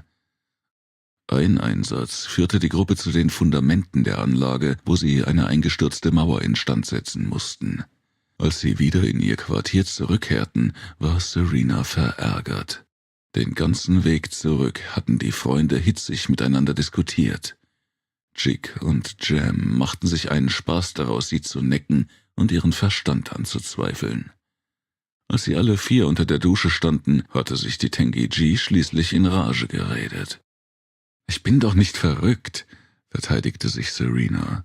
»Ich hab noch alle Sinne beisammen, das schwöre ich euch.« Jig ließ sich gerade das Wasser über das Gesicht laufen. »Bei Tengi-Ji weiß man das nicht so genau«, blubberte er unter dem dichten Wasserschwall. »Er nimmt doch auch so Zeugs, was eine lange Nachwirkung hat. Oder sehe ich das falsch? Kann doch sein, dass du auf Entzug bist. Da kann ziemlich Komisches mit einem passieren.« Jem grinste und der Seifenschaum rann in seine Augen. »Fana«, stammelte der Oponi und rieb sich die Augen. »Fana und Esterin sind die Drogen, die Tengi-Ji einnehmen, kurz bevor sie in den Kampf ziehen. Erhöhen zwar die Reaktionsfähigkeit, aber danach bezahlt man gehörige Zinsen in Form extremster Entzugserscheinungen. Oder irre ich mich?« Serena antwortete nicht. Die beiden hatten recht und sie wollte keinen Streit über ihren rituellen Drogenkonsum vom Zaun brechen. »Ich hatte mal eine dunkelhaarige Tengi-Ji«, fuhr Jem fort. »Die hatte sich wohl gerade eine Überdosis Esterin eingefahren. Normalerweise kann ich mit Menschenfrauen keine Paarung vollziehen, ohne in Kauf zu nehmen, dem Mädchen ernstlich Schaden und Schmerzen zuzufügen. Aber die ging dabei ab. Ich kann euch sagen.« Serena trat ganz nah an Jem heran, so nahe, dass ihre Brüste den Bereich unterhalb seines Nabels berührten. Er fuhr zusammen und sah überrascht und blinzelnd auf Serena herab. Diese plötzliche Nähe verunsicherte ihn. »Willst du wissen, ob ich auch noch auf Esterin bin?« Serena drückte sich an ihn und rieb ihr Knie an seinem Unterschenkel. »Ah, willst du mich ausprobieren? Gleich hier?« Es war totenstill, bis auf das rauschende Wasser, das von der Decke prasselte. »Komm schon«, beschwichtigte Jig. Er hat es nicht so gemeint, wollte nur ein bisschen angeben. Tonya fasste ihre Freundin bei der Schulter und zog sie von Jem zurück. »Natürlich hat er es so gemeint«, sagte Tonya und betrachtete den Oponi abschätzig. »Und so weh kann das gar nicht tun.« Jig lachte lauthals. »So weh kann das gar nicht tun«, wiederholte er und grinste seinen Freund schelmisch an. Tonya seifte inzwischen Serenas Haare ein und schüttelte den Kopf. Männer scheinen immer dem gleichen simplen Programm zu folgen, egal welcher Spezies sie angehören. Sie musterte den Akato und den Oponi. »Und wenn ihr es wissen wollt«, fuhr sie fort, indem sie das Thema der vorangehenden Diskussion wieder aufnahm, »wenn Serena etwas gesehen hat, dann war es ein Silsil. Die gibt es genauso wenig wie all die anderen Sachen, von denen so geplaudert wird«, widersprach Jem sofort. Jig schwieg. »Hab selbst schon eines gesehen«, sagte Tonya. »Sargon hat sie als zusätzliches Teufelszeug auf den Tauwaro-Welten angesiedelt.« »Von was leben die denn?« Jem war keineswegs überzeugt. »Sie fressen Mineralien«, erklärte Tonya und wusch Serenas Haare liebevoll, beinahe verträumt. »Ich verstehe, dass du sie nicht abschneiden willst«, flüsterte sie der Tengi-Ji ins Ohr. »Sie sind geradezu prachtvoll.« »Von Mineralien?« Jem schüttelte den Kopf. »Da würde ich mich mal beim Kantinenchef beschweren.« »Ganz genau«, sagte Tonya. »Die können es kilometerweit riechen, wenn mal was Proteinhaltiges in ihr Revier eindringt. Und das holen sie sich dann.« »Ich hol mir eine Runde Schlaf«, sagte Jem, schlang sich sein Handtuch um die Hüften und ging hinaus. Jake schloss sich ihm an und ließ die beiden Frauen alleine. Einige Augenblicke war es still. Serena hatte die Augen geschlossen, genoss das warme Wasser, das über ihren Körper rann, und wie Tonya ihr die Haare wusch. »Du riechst wie die Meeresbrandung auf meiner Heimatwelt.« Tonyas Stimme war weniger als ein Flüstern, als ihre Fingerspitzen zärtlich Serenas Rücken berührten. Sie legte ihre Wange an die Schulter ihrer Freundin und begann deren Arme zu streicheln. Ihre Finger wanderten abwärts und liebkosten Serenas Hüften. Ihr Körper war fest und durch unzählige Kampfübungen trainiert, die Haut glatt und frisch, wie die einer Jugendlichen. Tonya ging nicht weiter. Sie ließ ihre Hände auf Serenas Hüften ruhen und ihre Wange an ihrem Nacken. Serena fühlte, wie ein Zittern Tonyas Körper durchlief, und ihre Tränen benetzten die Schulter der jungen Tengeji. Serena drehte sich herum, und während sie ihre Freundin umarmte, sank Tonya schluchzend zu Boden, wobei sie Serena mit sich zog. Sie drückte ihren Kopf an Serenas Brust und begann zu weinen. Sie wirkte zerbrechlich und schwach wie ein Kind. Die Tengeji umarmte ihre Freundin liebevoll, während diese schluchzte und von Weinkrämpfen geschüttelt wurde. Neue Häftlinge waren angekommen, um die Lücken der Mannschaft zu füllen. Von den Frauen, die mit Serena angekommen waren, war nur noch eine übrig, die jedoch sehr für sich blieb und jeglichen Kontakt, wenn er nicht unbedingt sein musste, vermied. Jem und Jake gaben ihre übliche Willkommensansprache zum Besten. Dann ließ man die Neuen alleine. Zu Anfang hatte Serena vorgehabt, sich der Neuen anzunehmen, so wie sie sich das von den anderen gewünscht hatte, als sie hier ankam. Allerdings begriff sie mehr und mehr, dass jemand selbst aktiv werden musste, um sein Leben zu retten. Serena konnte nicht entscheiden, wem sie den Vorzug hätte geben sollen. Persönliche Sympathien zählten hier nicht. Sie musste dem den Vorzug geben, der noch nicht resigniert hatte und sein Leben wirklich retten wollte. Alles andere wäre reine Zeitverschwendung. Serena hasste diese Überlegungen, aber unter diesen Umständen war es das Vernünftigste. Wieder vergingen einige Tage, an denen Serena in der Schmelzgrube arbeitete und dafür sorgte, dass das geschöpfte Aure durch die Kanäle in die Schmiede geleitet wurde. Die Arbeit war anstrengend, aber weniger gefährlich als andere Tätigkeiten außerhalb der Anlage. Ab und an bebte die Erde, aber das war weitaus harmloser als der unberechenbare Wind und die Wetterkapriolen bei den Außenarbeiten. Gerade wurde ein Behälter ausgegossen und in einem gleißenden Funkenregen floss das Aure in eine Mulde, von der aus es in viele Richtungen abgeleitet wurde. Über dem Boden bildete sich dabei ein spinnennetzartiges Muster, das in hellem Gelb leuchtete. Man musste aufpassen, nicht in einen der Kanäle zu treten, aber Serena hatte es schnell gelernt, zwischen den glühenden Bächen umherzulaufen und sie mit einem langen Stecheisen freizuhalten. Schwieriger war es aber, den anderen Arbeitern auszuweichen, die manchmal sehr unvorhersehbare Bewegungen vollführten. Besonders, wenn es sich um Neuankömmlinge handelte, die noch unsicher waren. Mit einem Mal fühlte sich Serena beobachtet. Sie fuhr herum, aber da war niemand. In der rauchigen Luft war es ohnehin schwierig, jemanden zu erkennen. Sie wischte sich über das Glas ihrer Schutzbrille und spähte in den wallenden Qualm. Nein, da war niemand, der sie beobachtete. Alle, die sie sehen konnte, waren damit beschäftigt, ihre Aufgaben zu erfüllen. Dennoch wurde sie das Gefühl nicht los, dass jemand in der Nähe war, der ihr nachspionierte. »Du gefällst mir«, hörte Serena jemanden sagen und fuhr herum. Serena sah in das Visier eines Kampfanzugs. Erschrocken trat sie einen Schritt zurück, nahm Abwehrstellung ein und hob ihr Stecheisen wie einen Speer vor sich. Sie sah einen Mann in voller Kriegsrüstung. Er trug allerdings keinen gewöhnlichen metallgrauen Körperpanzer, sondern einen goldfarbenen, mit unzähligen kunstvollen Verzierungen. Gravuren von feinster Machart brachen das Licht an vielen Stellen. Ohne Zweifel die Rüstung eines sehr reichen Adligen. »Wer bist du?« fragte Serena. Ob sie wollte oder nicht, sie konnte ein Zittern nicht verhindern. Das lag weniger daran, einem Kämpfer gegenüberzustehen, Dazu war sie schon in zu vielen Schlachten gewesen, als vielmehr an der seltsamen Situation und dem Gerede über den Suday. »Es ist nicht wichtig, wer ich bin«, antwortete der Mann und tippte gegen die Spitze ihres Stecheisens. »Es ist nur wichtig, dass du mich nicht enttäuschst. Ich verliere nämlich schnell das Interesse, wenn jemand meine Erwartungen nicht erfüllt.« »Bist du der Suday?« wollte Serena wissen. Der Mann lachte, ging aber nicht darauf ein.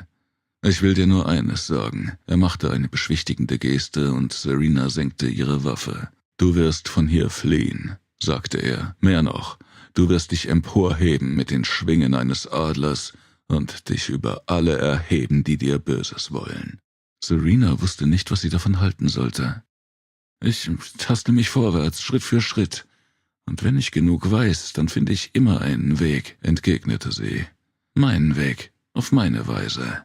Du wirst bald herausfinden, dass es auf diese Art kein Entkommen gibt«, sagte der Fremde mitfühlend.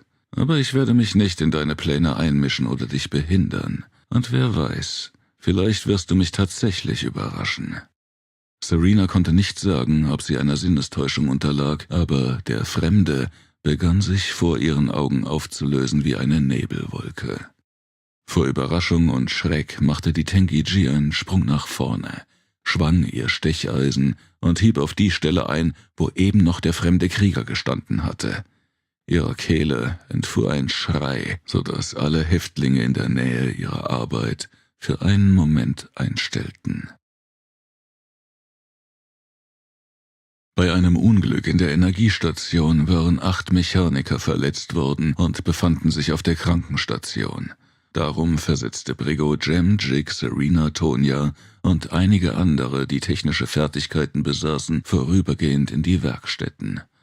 Dort wurden schwere Maschinen, allerlei kleines Gerät und vor allem die stark strapazierten Schutzanzüge repariert. Die Arbeit in den Werkstätten war angenehm, da die Räume besser klimatisiert und belüftet waren. Diese Arbeit war natürlich sehr begehrt, da man in den Werkstätten einigermaßen sicher war, sowohl vor den tödlichen Arbeits- und Umweltbedingungen auf den Tauvaru als auch vor den Schikanen der Aufseher. Allerdings waren die Mannschaften der Werkstätten eine eingeschworene Gemeinschaft, und die Leute machten keinen Hehl daraus, dass ihnen die Gegenwart Serenas und der anderen nicht gefiel. Aber das wäre noch untertrieben. Sie wünschten ihnen regelrecht die Pest und den Hals. Immerhin konnte es schnell geschehen, dass ihnen ein Ersatzmann, der sich als Geschickter erwies, schnell eine Rückversetzung in die Stollen und Schächte einbringen konnte. Serena brachte noch einige Zeit in der Werkstatt zu, um einen Anzug auszubessern, während die anderen ein paar Rüstungen zu den Einsatzmannschaften brachten. In der Halle war es dunkel und warm. Hinter den schmalen Fenstern leuchteten Blitze und das Rumpeln des Donners ließ den Boden vibrieren. Die Geräte, die von der Decke hingen, schaukelten leicht hin und her, als sei ein Windstoß durch die Halle gefahren. Ein Gothrak machte einen Kontrollgang durch die Werkstatt, hielt bei Serena kurz inne und schnaubte missmutig. Sein heißer Atem fuhr ihr unangenehm über den Nacken. »Passt dir was nicht?« meinte sie keck, ihre Furcht überspielend. Keine Antwort abwartend, widmete sie sich wieder dem kleinen Maschinenteil, das auf ihrem Schoß lag und an dem sie herumfeilte, um Ruß und Schlackenreste zu entfernen. Der Gothrak schnaubte noch einmal übellaunig und verzog sich. Geraume Zeit war Serena alleine. Schließlich hörte sie, dass sich jemand näherte. Es waren weder die Schritte von Jem, Jig, Tonya, Brigo oder einem der Gothrak-Wächter. Ein Frachter ist in der Eishölle abgestürzt. Serena erkannte die männliche Stimme, und als sie sich umdrehte, sah sie den Suday. Er war in die schwere, lederne Arbeitskleidung der Häftlinge gehüllt. Wassertropfen rannen an dem langen Mantel herab. Dampf stieg von seinen Schultern auf und zeigte an, dass er gerade aus der Schmelze kam. »Ein Frachter?« fragte Serena. »Was soll mich das kümmern?« »Brigo wird euch dorthin senden«, antwortete der Suday, »um äußerst reine Aureblöcke zu bergen.« Serena sah ihn fragend an. »Besonders reine Aureblöcke?« »Ja, sie werden für spezielle Zwecke hergestellt, hier auf den Tauvaru-Welten, in ganz besonderen Anlagen. Sie sind kostbar und ein Verlust ist nicht akzeptabel.« Serena versuchte sich auf ihre Arbeit zu konzentrieren, aber ihre Finger zitterten. Bei dem Gedanken, in die Eishölle hinaus zu müssen, wanderte ihr Blick zu einem Anzug hinüber, dessen Nackenschild sie gerade reparierte. »Es wäre gut, wenn du ihn sorgfältig überprüfst«, fuhr der Sudey fort. »Die Gelenke frieren im Handumdrehen ein. Das hat schon manchen das Leben gekostet.« »Gut zu wissen«, sagte die Tengeji.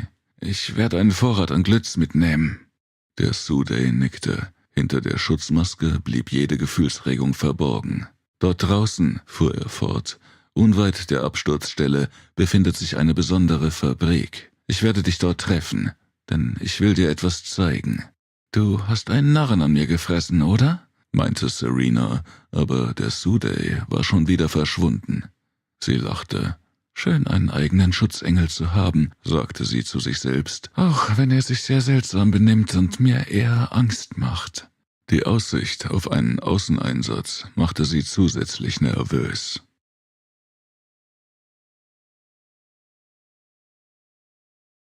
»Und weil dir das der Schlossgeist geflüstert hat«, sagte Jem spöttisch, »sollen wir uns jetzt Sorgen machen?« »Ich glaube ihr«, sagte Tonya und machte dabei ein nachdenkliches Gesicht. Jake hielt sich mit seiner Meinung zurück, aber auch ihm war anzusehen, dass er Serenas Erzählung ernster nahm als der Oponi. »Ist mir doch egal, was du denkst«, sagte Serena. »Ich rate euch nur, euch vorzubereiten. Ich jedenfalls habe meinen Anzug gut ausgestattet und ihr solltet das auch tun.« Jem betrachtete die schmale Kanzel der Apparatur, die für Serena reserviert war. »Ein zusätzliches Heizaggregat«, murmelte er. »Erweiterter Tank für Brenn- und Schmiermittel. Was lernt ihr Tengeji denn noch so außer Kämpfen und Liebeskünsten?« »Eine ganze Menge, von dem du keine Ahnung hast«, knurrte Serena verstimmt. »Vieles haben wir aus der Oponi-Kultur übernommen, besonders in Liebesdingen. Ich könnte dir so einiges beibringen, und als Mechanikerin bin ich ebenso geschickt. Also halte besser deine Klappe, du wirst mich noch brauchen.« Serena deutete auf die Arme und Beine ihres Anzuges. »Ich habe Wärmezuleitungen an die Gelenke geführt. Ist leider nur behelfsmäßig. Hoffentlich reicht es aus, um übermäßige Eisbildung zu verhindern.« »Wie wäre es, wenn wir die Hydraulik anwärmen?«, schaltete sich Jig ein. »Das wärmt die gesamte Maschinerie.« »Gute Idee«, antwortete Serena und hob anerkennend die Augenbrauen. »Ich werde das noch nachholen.« Jig und Tonya machten sich gleich an die Arbeit, ihre Anzüge entsprechend zu präparieren. »Ist Zeitverschwendung«, sagte Jem. »Wir werden wahrscheinlich nur wieder auf das Dach geschickt.« Dennoch nutzte Jem die Zeit und tat ebenfalls, was er konnte, um seinen Schutzanzug aufzurüsten, unterbrach seine Arbeiten aber immer wieder, um ab und zu eine spitze Bemerkung abzugeben. Immerhin folgten etliche andere aus der Gruppe um Serena ihrem Beispiel und bereiteten sich auf ihren möglichen Außeneinsatz in der Eishölle vor.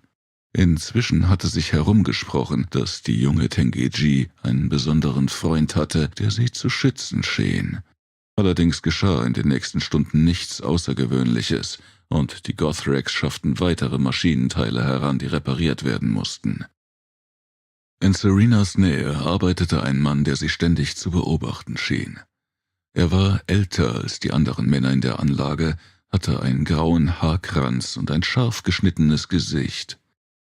Serena hatte ihn noch nie zuvor gesehen.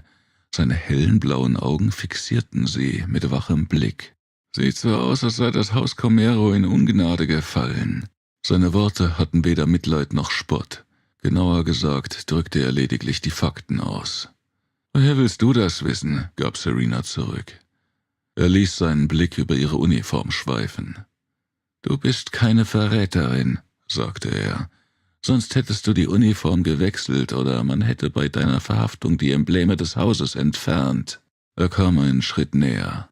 »Nur deinen Rang versuchst du zu verbergen. Du hattest eine hohe Position inne, nicht wahr?« Er betrachtete die verbliebenen Nähte von Epauletten und Rangabzeichen. Der Stoff war nicht gerissen, was darauf hindeutete, dass man sie sorgsam und respektvoll entfernt hatte. Offenbar hatte die Tengeji das selbst getan. »Leibgarde des Königs«, folgerte der Mann. »Du wurdest in einem regulären Einsatz gefangen. So wie es aussieht, hat man den König ebenfalls gefangen genommen oder gar getötet. Und du wurdest umgehend hierher gebracht, als Verräterin an Sargon dem Großen.« Kein Prozess, keine Verhandlung. Serena antwortete nicht. Wie sie es gelernt hatte, setzte sie ein ausdrucksloses Gesicht auf, um ihre Gedanken und Gefühle nicht zu enthüllen. Aber der Mann schien dennoch in ihrem Gesicht lesen zu können, und er kannte diese Technik. »Du willst von hier verschwinden, nicht wahr?« Der Mann lächelte verächtlich. »Und du willst deinen König rächen.« Er kam noch einen Schritt näher und flüsterte. »Es gibt nur 2 Möglichkeiten, von hier zu entkommen.« Serena setzte ein fragendes Gesicht auf. »Der Tod ist eine davon«, fuhr der Mann fort. »Und die andere? Ein Wunder Gottes.« Für einen Augenblick war sein Ton fast feierlich und ernst. Serena raffte sich auf und sah ihrem Gegenüber stolz in die Augen. »Dann will ich auf ein Wunder hoffen oder eines bewirken.« Der Mann wendete sich verächtlich ab. »Vergeblich«, sagte er laut und hob die Arme in die Höhe, als riefe er zum Himmel. »Dies ist ein Ort, an den Gott nicht schaut.« »Ist schon gut, Elias.« Jem war hinter dem Mann aufgetaucht und klopfte ihm freundschaftlich auf die Schulter. »Ich hab's ihr gesagt«, wiederholte der Mann mürrisch und ging.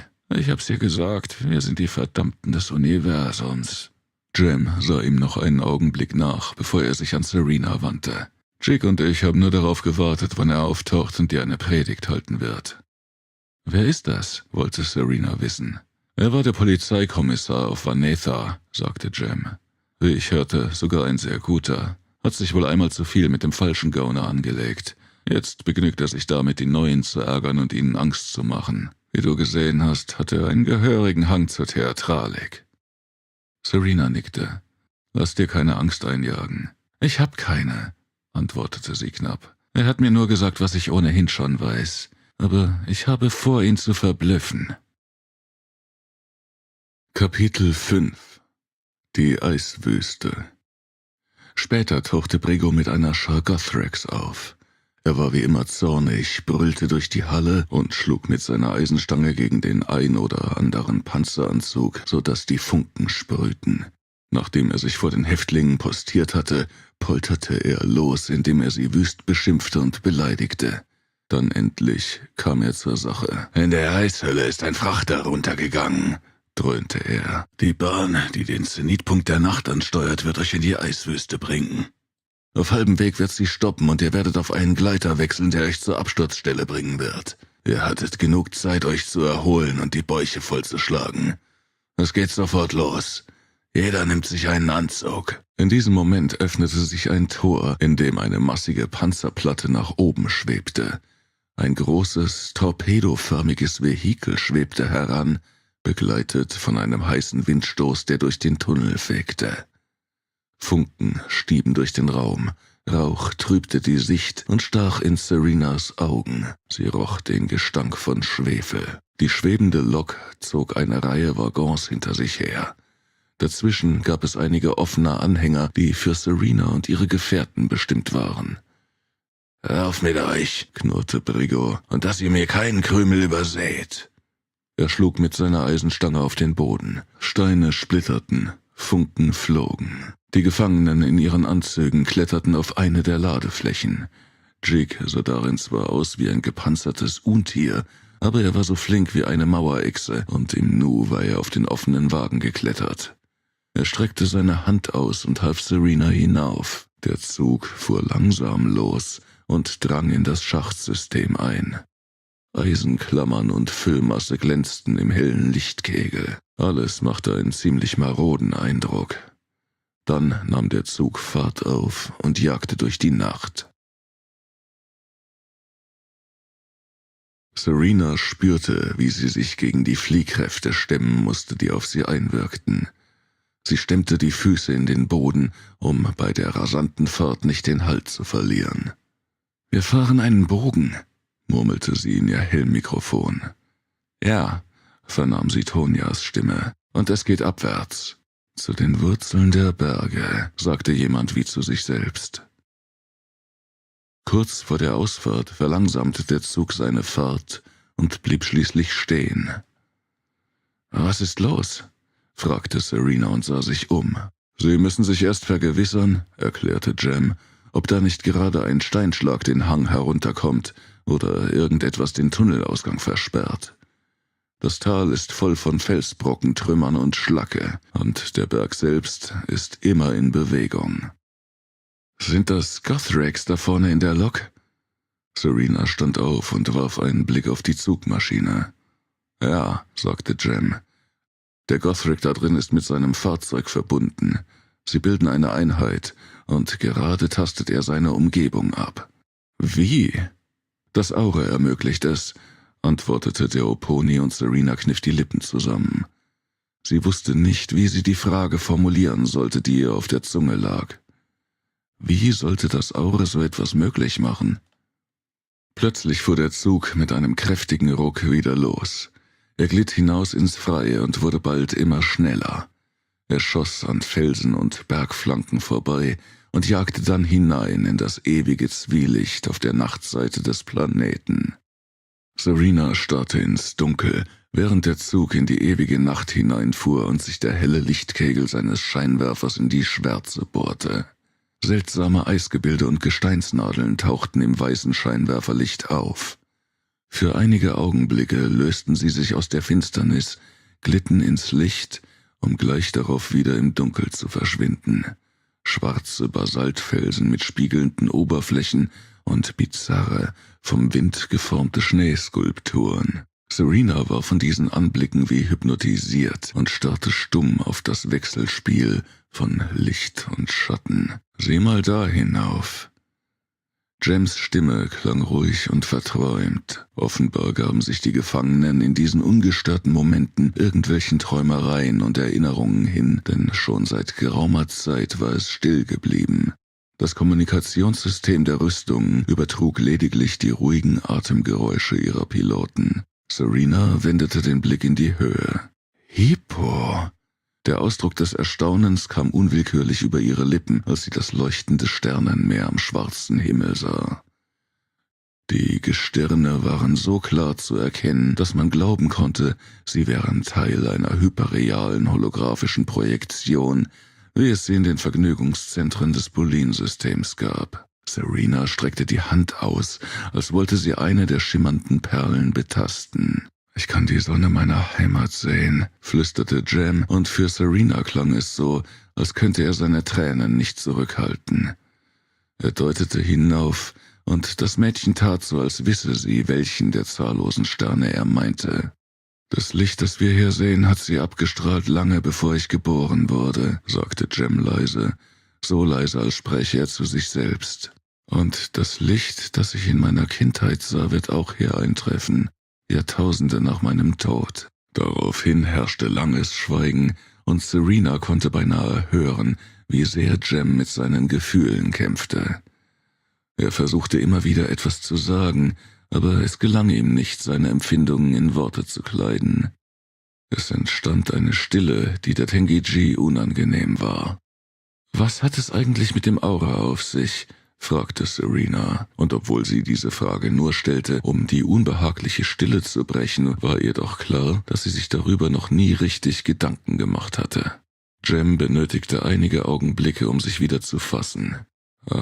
Das Aura ist ein Verstärker«, erklärte er, »eine Art Antenne.« »Verstärker und Antenne für was?« »Für das Ganze«, antwortete Jem geheimnisvoll. »Wir Oponi nennen das Ganze Yora, die Welt, das Universum und was darin und dahinter verborgen liegt. Dem Verstand entzieht sich vieles. Nur das Herz begreift.« Serena sagte nichts. Jems Antwort hätte auch von einem Philosophen oder einem religiösen Lehrer stammen können. »Ist dir die Antwort zu abwegig? Zu abgehoben?« Die Tengi-Ji zögerte abermals. In der Bibliothek auf der Stadtwelt Nuria, wo die Tengi-Ji in den unterschiedlichsten Wissensgebieten unterwiesen wurden, hatte sie philosophische Lehrgänge immer gemieden. Sie bevorzugte einfache Lyrik, die für die Einstimmung auf den Kampf nützlich sein konnte oder als mentaler Balsam danach. Aber sie verabscheute alles, was den Verstand verwirren und ihr klares Denkvermögen trüben konnte. »Ich kann das nicht nachvollziehen«, sagte sie unvermittelt scharf. »Ich auch nicht«, gab Jem zu. »Aber das hindert mich nicht daran, gewisse Tatsachen zu akzeptieren, die man allgemein als unerklärbar betrachtet oder als noch nicht erklärbar. Das Aura verstärkt nur die Korrespondenz, die unter der Materie ohnehin schon herrscht, macht sie wahrnehmbar. Ein Wind, der durch das Universum weht, an die Saiten einer Harfe haucht und sie zum Klingen bringt. Und dieses Wispern nehmen wir wahr. Das Aura bringt es zum Klingen. Dann ist das Aura eine Art Himmelsharfe? Serena musste unweigerlich grinsen, als sie diese Bemerkung machte, und hoffte, es würde sich nicht in ihrer Stimme niederschlagen. Sie wollte Jem keinesfalls beleidigen. »Ja«, sagte Jem sanft, obwohl er Serenas Spott bemerkt hatte. »Man kann auch auf ihr spielen und selber einen Hauch in das Jora zurücksenden.« »Ein Verstärker muss doch auch aktiviert werden«, warf Serena ein. »Er braucht eine Energiequelle, oder etwa nicht? Selbst wenn ich gewisse Dinge als gegeben hinnehme, es gibt Naturgesetze. Wie will ich die Saiten zupfen, ohne Energie hineinzustecken?« »Aura ist kein Zaubermittel.« Jem wendete sich Serena zu, und sein Schutzanzug knirschte und knackte, als das Eis von den Gelenken platzte. »Es benötigt Energie«, fuhr er fort, »und es nutzt die Ströme aus deinen Muskeln und deinen Gedanken. Eine Berührung, und du wirst eins mit dem Metall, das wiederum verbunden ist mit jedem Teil der stofflichen Welt. Wie? Das weiß niemand. Ist es ein Spiegel? Ja, ich denke, das ist es. Eine Spiegelwelt und eine Realität im Kleinen. Eine Zwillingswelt, wo man ein Teilchen kneifen kann, und in unserem Universum schreit sein Brüderchen auf. Ich hab davon gehört. Ihre Stimme klang skeptisch. Aber das ist mir zu weit hergeholt. Glaubst du an den Beginn unseres Universums? Ja, antwortete Serena schnell und sicher. Ich bin mir gewiss, es hatte einen Anfang. Ich glaube daran. Wenn es einen Anfang hatte, fuhr der Oponi fort, so glaube ich auch daran, dass alles einmal ein einziges Ganzes war. Die Tengeji stimmte schweigend zu. Neben vielen anderen Modellen konnte sie dieses am ehesten akzeptieren. Als es auseinanderfiel, Jem formulierte seine Sätze mit feierlichem, geradezu religiösen Ernst, nahm jedes Teilchen seine Erinnerungen an das Ganze mit. Energie und Materie, Materie und Energie sind im Gleichgewicht. Nichts kommt neu dazu, nichts geht wirklich verloren. Es ist noch immer eine Einheit. Vielleicht dünnt sich das Universum eines Tages so aus, dass die Verbindungen zerreißen, aber noch ist es ja nicht so weit. Noch sind alle Dinge stark miteinander verbunden. Das hört sich eher nach einer Glaubenslehre an. Serena konnte ihre Geringschätzung nicht verbergen. Mehr wie ein Aberglaube als wie Wissenschaft. Du würdest dich wundern, wie viel Ähnlichkeit Wissenschaft mit Religion hat. Jem ließ sich nicht von Serenas Zweifeln abschrecken. In der Welt der Wissenschaft gibt es Gurus. Was gibt es? Gurus, Glaubenslehrer, erklärte Jem, und ihre Anhänger. Es gibt Zweifler und Gläubige, die von den Überlegungen kluger Leute so überzeugt sind, als seien es unfehlbare Glaubenssätze. Er hielt kurz inne. Serena konnte hören, wie der Oponi atmete. Er war sehr bewegt. Sein bislang eher nüchternes Auftreten schien ihr nun wie eine brüchige Fassade. Jem offenbarte große seelische Tiefe. Diese Seite an ihm war neu für Serena und gefiel ihr. Aber was weiß man schon? Jems Tonfall spiegelte seine Verachtung für alles Dogmatische wider. Ich habe mit vielen Wissenschaftlern gesprochen, und schneller als man denkt, findet man sich in einem religiösen Disput wieder. In Glaubensdebatten. Er lachte abschätzig. Am Ende läuft doch alles auf die Frage hinaus, was man von alledem glaubt, von dem man erfahren hat. Auf die simple Frage, wie viele Argumente kann ich nachvollziehen und wie viel Gewicht kann ich den Argumenten zubilligen. Das klingt einfach, doch meistens wird unser Urteil von Wünschen und Hoffnungen beeinflusst. Das, was man weiß oder das, was man für bewiesen hält, ordnet sich unwillkürlich unter dem, was wir glauben wollen. Wieder machte er eine lange Pause und blickte Serena ernst an. Der wirkliche Wissenschaftler, sagte er dann, geht auch den Weg, den er eigentlich nicht gehen will. Er geht ihn weiter, wenn ihn die Beweise dazu zwingen. Aber wer kann das schon? Serena schüttelte müde den Kopf. »Egal«, stöhnte sie. »Wir sollten uns lieber auf den Sturm konzentrieren.« Jem schreckte aus seinen Gedankengängen hoch. Er hatte nicht bemerkt, dass der Zug auf eine mächtige Wolkenwand zuraste, die bereits einen beträchtlichen Teil des Himmels verdunkelte. Schneeflocken wirbelten vorüber, die Sterne waren verschwunden. Geraume Zeit jagte der Zug mit unvermindert hohem Tempo durch den Schneesturm. Dann verringerte sich seine Geschwindigkeit abrupt. Die Schneeflocken, die bisher nur als fahle weiße Schlieren erkennbar waren, nahmen greifbarere Konturen an. Der Zug kam zum Stehen und der Wind brauste über Serena und ihre Gefährten hinweg. Das Schneetreiben war dicht und die Sichtweite auf wenige Meter begrenzt. »Zusammenbleiben«, brüllte Serena in ihr Helmmikrofon.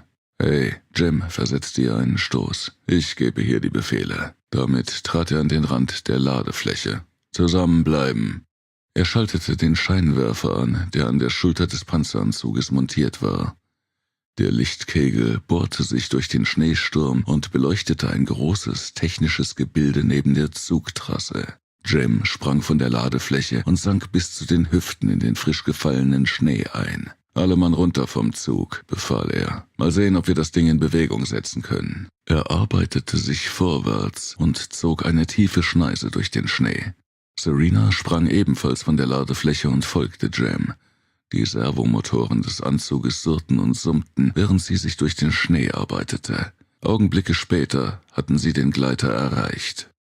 Das Fahrzeug bestand lediglich aus einer Plattform, auf der ein wuchtiger Hebekran montiert war. Ein zusammengeklappter Ausleger mit Greifzangen an der Spitze. Nachdem alle ihren Platz gefunden und sich in die Verankerungen eingeklinkt hatten, setzte sich der Gleiter in Bewegung. Serena beobachtete, wie die Anzeigen in ihrem Helmdisplay zu glimmen begannen. Die Systeme hatten sich mit dem kleinen Reaktor des Fahrzeuges verbunden und wurden aufgeladen. »Ich fahre jetzt los«, verkündete Jem, und der Gleiter setzte sich in Bewegung. Fahrzeit bis zum Ziel circa 8 Stunden. Serena erschrak. 8 Stunden in dieser Rüstung gefangen? »Wo ist der Transporter runtergegangen?« erkundigte sie sich bei Jem. »Wir müssen gut 2000 Kilometer weit in die Eiswüste hinein.« Jem erhöhte die Geschwindigkeit. »Der Gleiter wird den Weg finden. Besser, wir schlafen inzwischen. Wir müssen ausgeruht sein.« Der Gleiter verlangsamte sein Tempo und kam in einer weiten, flachen Ebene zum Stillstand. Serena erwachte und blickte durch ihr Helmvisier über die gefrorene Landschaft. Der Himmel war klar und die Sterne funkelten wieder so hell und nah, als könne man sie anfassen. Ihr Licht schien kalt auf das Eis, als würde ein eisiges Feuer darin schwelen. Der Horizont war so scharf geschnitten, als hätte ihn eine kristallene Klinge vom pechschwarzen Himmel getrennt. Kein Höhenzug, Berg oder Felsgrat störte die klar gezogene Linie, bis auf eine flache Kuppel, die eindeutig nicht natürlichen Ursprungs war. Das musste das Gebäude sein, von dem der Suday gesprochen hatte. Das Wrack des Transporters lag wie ein schwarzer Steinblock in der Ebene. Unschwer war es, als eines der unförmigen Gothrak-Vehikel zu erkennen, die von keinem anderen Lebewesen als diesen Monstern gesteuert werden konnten. »Ist kein großer Transporter«, bemerkte Jem und warf einen Blick auf die Ladefläche des Gleiters. »Mal sehen, wie viel wir da drauf laden können.« Sie waren jetzt nur wenige Meter vom Wrack entfernt, und als Jem eine Batterie von Scheinwerfern einschaltete, konnte man den Riss deutlich sehen, der das Schiff in 2 Hälften gespaltet hatte. Es war allerdings nicht zu erkennen, was diesen Schaden angerichtet hatte. Die Verschlüsse öffneten sich und die Bergungsmannschaft konnte sich wieder frei bewegen. Serena sprang vom Fahrzeug herunter und prallte unsanft auf dem steinharten Boden auf.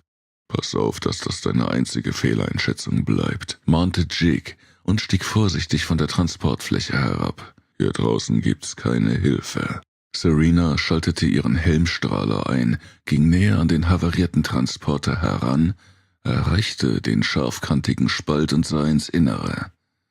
Sie erkannte große, flache Aureblöcke, die wild durcheinander geworfen waren. Sie glänzten schillernd im Licht ihrer Lampe. Jem war bei Serena angekommen und musterte den Berg von Aureblöcken mit Unbehagen.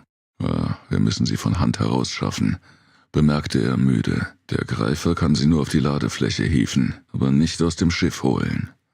Serena antwortete nicht, sondern trat durch den Riss in den Laderaum. Sie betrachtete den Berg aus Aureanum. Raureif und ein Flaum aus Eiskristallen bedeckten die Wände des Schiffes, aber die Metallquader waren frei davon. Serena ergriff einen der Blöcke mit ihren stählernen Klauen und zog daran. Dabei geriet der ganze Berg in Bewegung. Das kann dauern, brummte Jem. Wir müssen vorsichtig sein. Die Arbeit war mühselig, aber sie kamen gut voran. Auf der Ladefläche des Gleiters wuchs der Stapel mit Aureblöcken weiter und weiter an. Inzwischen begann ein beißender Wind zu blasen, der harte Eiskristalle über die Ebene fegte. Sie prasselten mit scharfem Zischen über die metallenen Oberflächen der Rüstungen und schliffen sie blank. Immer wieder stahl sich Serena davon und spähte hinüber zu dem Kuppelbau gut 1 Kilometer entfernt. Es dauerte nicht lange, bis die Leute ihren Unmut über Serena äußerten. »Das ist unwichtig«, brummte Jig und legte seine Metallpranke auf ihre Schulter. »Mach dich nicht unbeliebt.« »Das ist mir im Moment ziemlich egal«, antwortete sie, ohne den Blick abzuwenden. Der Wind wurde stärker und stärker. Wenn sie noch länger wartete, mochte es bald unmöglich sein, dorthin zu gelangen.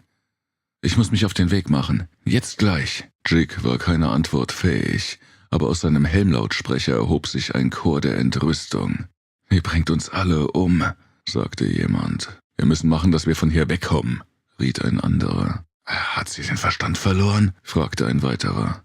»Haltet den Mund«, schaltete sich Jem ein und kam zu Serena und dem Akato, der die Gestalt der jungen Frau in ihrer Rüstung um beinahe das Doppelte überragte. Er spähte hinüber zu der dunklen Kuppel. Auch ihm war nicht wohl dabei, sie gehen zu lassen, aber er hatte den Eindruck, dass es einen tieferen Grund dafür gab, warum sie dieses Gebäude interessierte. »Du hast 1 Stunde«, sagte er ernst. »Wehe, du verspätest dich.« Serena lief los, ohne ein Wort zu verlieren.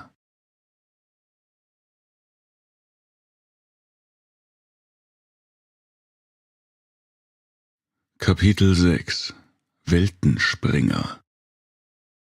Die Tengeji erreichte ein großes Tor, das durch einen einfachen Hebelmechanismus verschlossen war. Sie öffnete es und trat in eine große Halle ein. Kaum war das geschehen, begann es heller zu werden. Ein quellenloses, fahlblaues Licht erfüllte die Umgebung und machte viele seltsame Maschinen und Geräte sichtbar. Sie erkannte Schmelzgruben und Fließkanäle. Ein Hochofen erhob sich in der Mitte des Domes, der in dunklem Rot glühte. Was Serena auffiel, waren 3 mannshohe metallene Objekte in makelloser Ausfertigung. Eine Kugel, die auf einem Magnetfeld schwebte, ein quadratischer Würfel und ein rechteckiger, aufrecht stehender Monolith.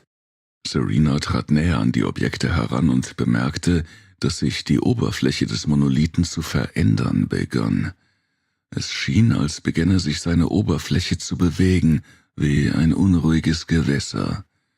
Schillernde Wellen kräuselten sich darauf, und unvermittelt trat eine Gestalt aus dem Monolithen heraus. Sie war zu Beginn diffus wie ein Nebel, aber sie verdichtete sich zusehends. Am Ende hatte sie eine feste Form angenommen, und ein Mann in goldener Rüstung stand vor der Tengeji. Sein Gesicht war unter einem spiegelnden Visier verborgen. »Du fragst dich sicher, was das soll«, eröffnete der Sudei.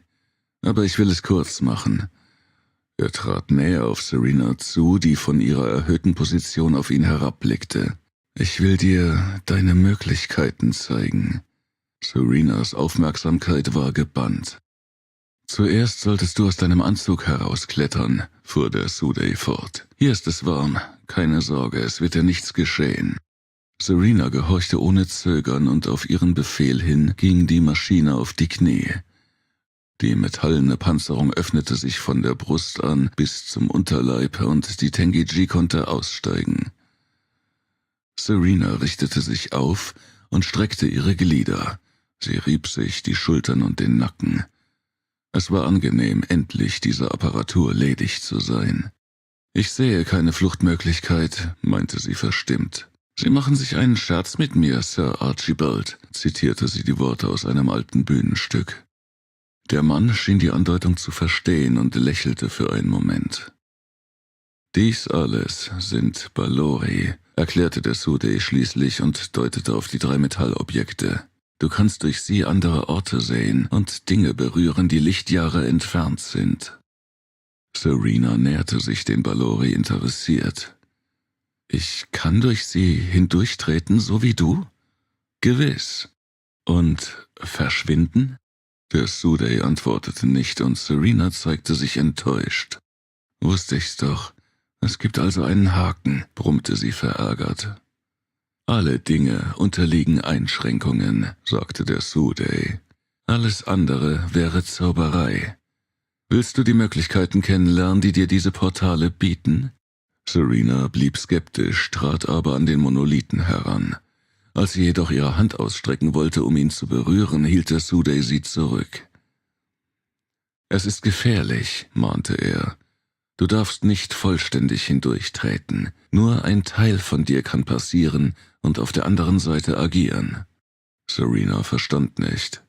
»Ich will es einfach ausdrücken«, sagte der Sudey. »Das Balori erzeugt eine kompakte Simulation deiner Person, die du steuern kannst. Es ist quasi so, als wärst du transportiert worden. In Wirklichkeit aber handelt es sich um eine Informationsübermittlung auf Quantenebene, welche die Teilchen am Bestimmungsort dazu anregt, deine Gestalt anzunehmen.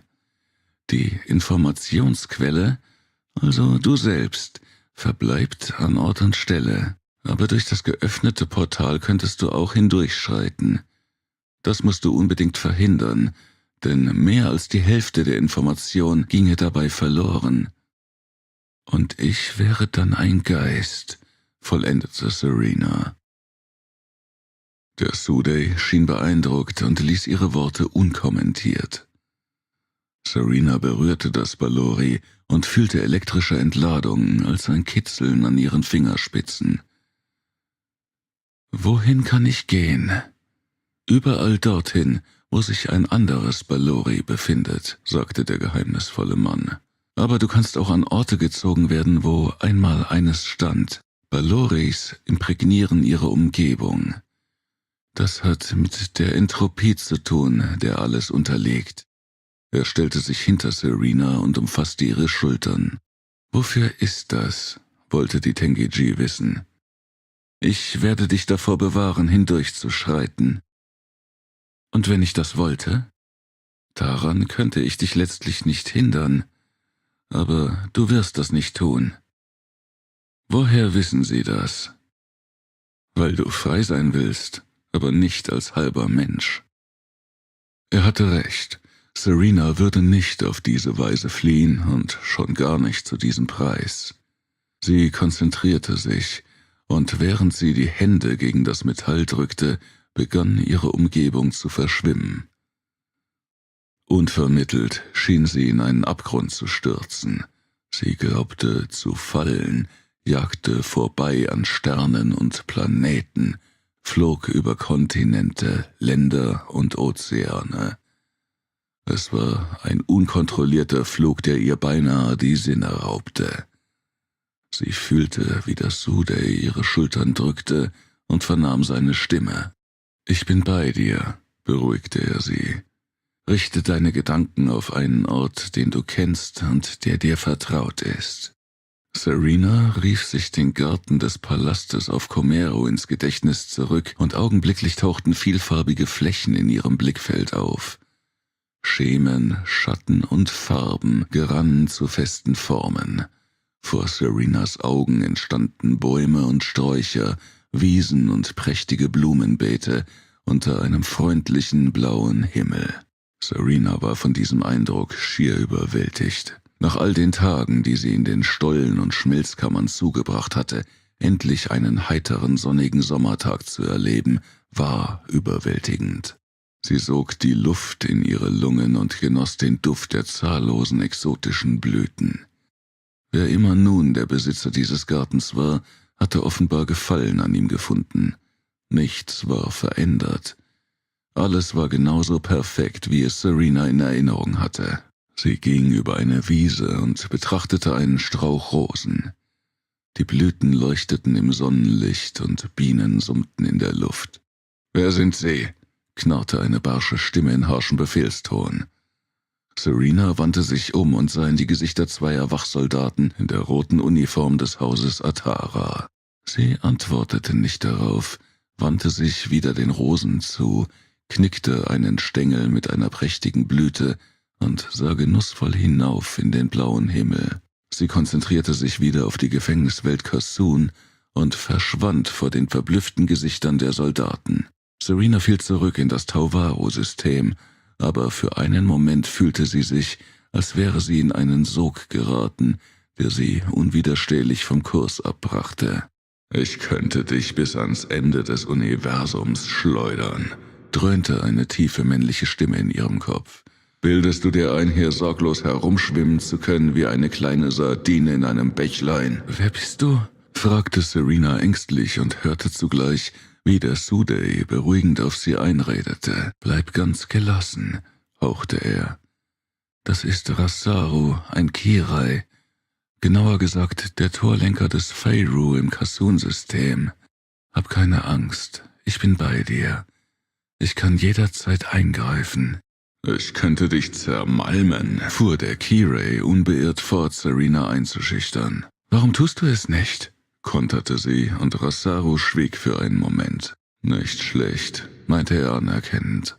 »Mut hast du ja. Du sorgst für die Transporte zwischen den Systemen«, wollte Serena wissen. »Meine Möglichkeiten gehen weit darüber hinaus«, erklärte der Kirai weiter. »Ich lasse nicht zu, dass jemand von hier entkommt oder diese Welt betritt.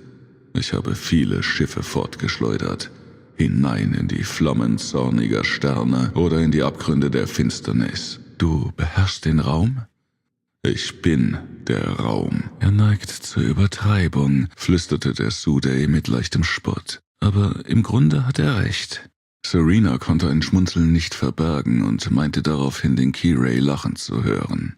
»Du wirst es sehen, kleine Kriegerin. Du wirst es noch sehen.« Mit diesen Worten stieß sie der Kirai von sich und Serena trudelte erneut durch den Raum. Während sie dem Planeten Kassun zustürzte, materialisierte sie für einen Augenblick in der vertrauten Anlage in den Bergen des Tauvaro.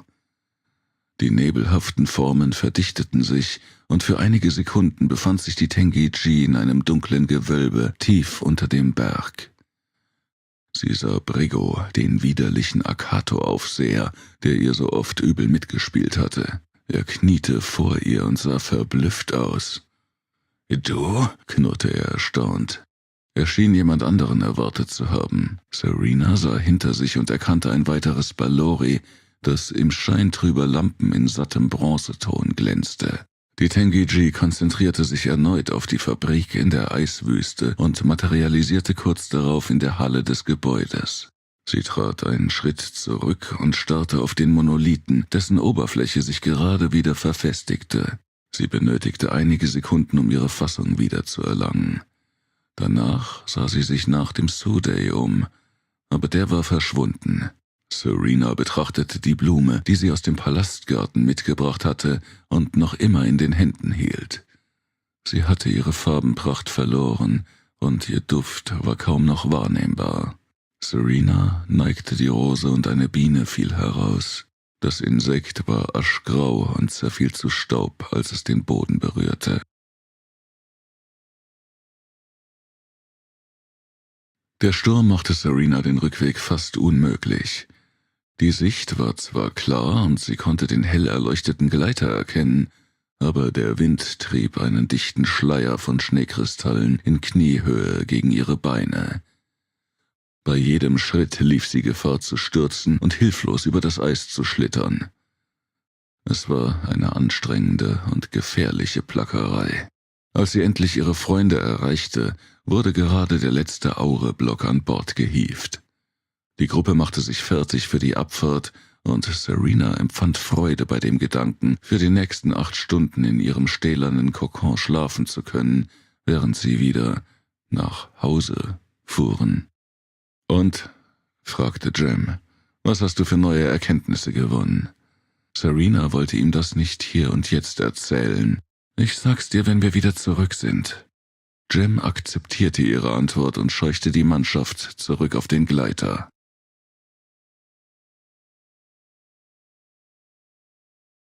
»Verdammter Mist«, fluchte Jem, »die haben uns doch wohl nicht vergessen.« Immer wieder überprüfte er die Position des Gleiters und starrte auf die Magnettrasse neben dem Fahrzeug.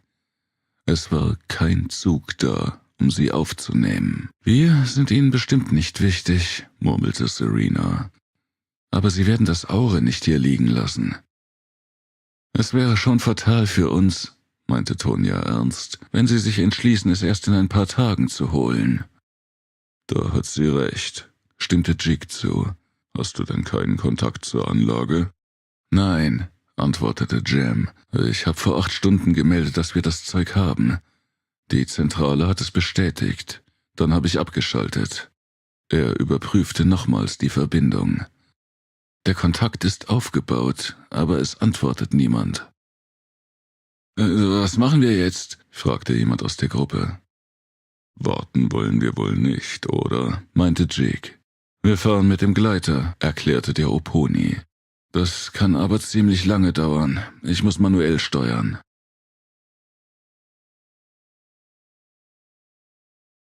Nach endlosen 20 Stunden Fahrt durch die Eiswüste war Jem am Ende seiner Kräfte.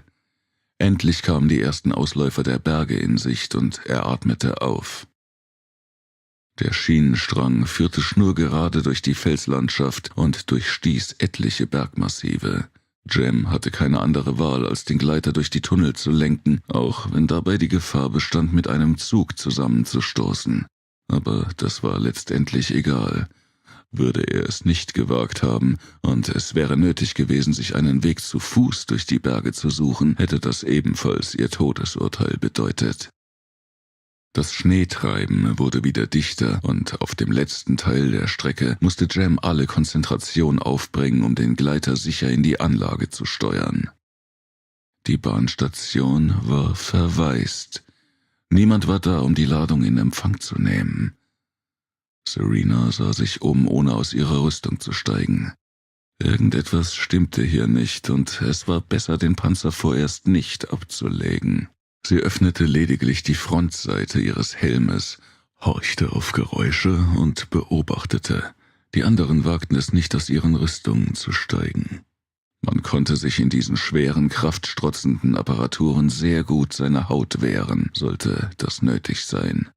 Eine schwere Explosion erschütterte den Boden. Das war ganz nah, bemerkte Jig und stampfte in die Richtung, aus welcher der Detonationsdonner gekommen war. Er erreichte den Eingang zu einem Korridor, als ihm eine dicke Rauchwolke entgegenquoll. Serena verschloss ihren Helm, stapfte zu Jig hinüber und stellte sich in Kampfposition in den Torbogen hinein. Tonja und Jem polterten der Tengeji hinterher und nahmen in ihrem Rücken Aufstellung. »Was ist hier nur passiert?«, fragte Serena. »Möglicherweise ist eine Magmablase aufgestiegen und geplatzt«, vermutete Jem. »Kommt aber nur selten vor.« Kaum hatte er das gesagt, prallten Schüsse gegen seinen Panzeranzug. Die Wucht der Projektile war gering, aber ein Hydraulikschlauch wurde getroffen und sein rechter Arm senkte sich langsam herab, bis er nutzlos an seiner Seite baumelte. Serena reagierte instinktiv, machte einen Satz in den verqualmten Gang hinein und es gelang ihr, einen der Angreifer zu packen. Es war einer der Gothrak-Wächter, der mit einer Vibroklinge nach ihrem Kopf schlug. Sie schleuderte das Wesen über die Köpfe der anderen hinweg. Es prallte hart gegen einen Felsvorsprung und blieb liegen. Jig wehrte sich gegen 3 weitere Angreifer, die ihn bald zu Boden geworfen und getötet hätten, wäre Jem ihm nicht zur Hilfe gekommen. Der Oponi schlug mit seinem brauchbaren Arm auf die Gothrex ein. Er zertrümmerte einen Schädel und Blut spritzte auf die Felsen. Mit den klauenartigen Fingern bekam Jem einen weiteren am Hals zu fassen und drückte zu. Mit einem hässlichen Knirschen splitterten die Chitinplatten und das Genick brach. Nach einem kurzen, intensiven Kampf hatten sie alle Feinde getötet. Das wird uns den Exilantentod einbringen, knurrte Jem. Jetzt haben wir nichts mehr zu verlieren. Egal, antwortete Jig. Ich werde das Ding noch eine Weile anbehalten und mich so teuer wie möglich verkaufen.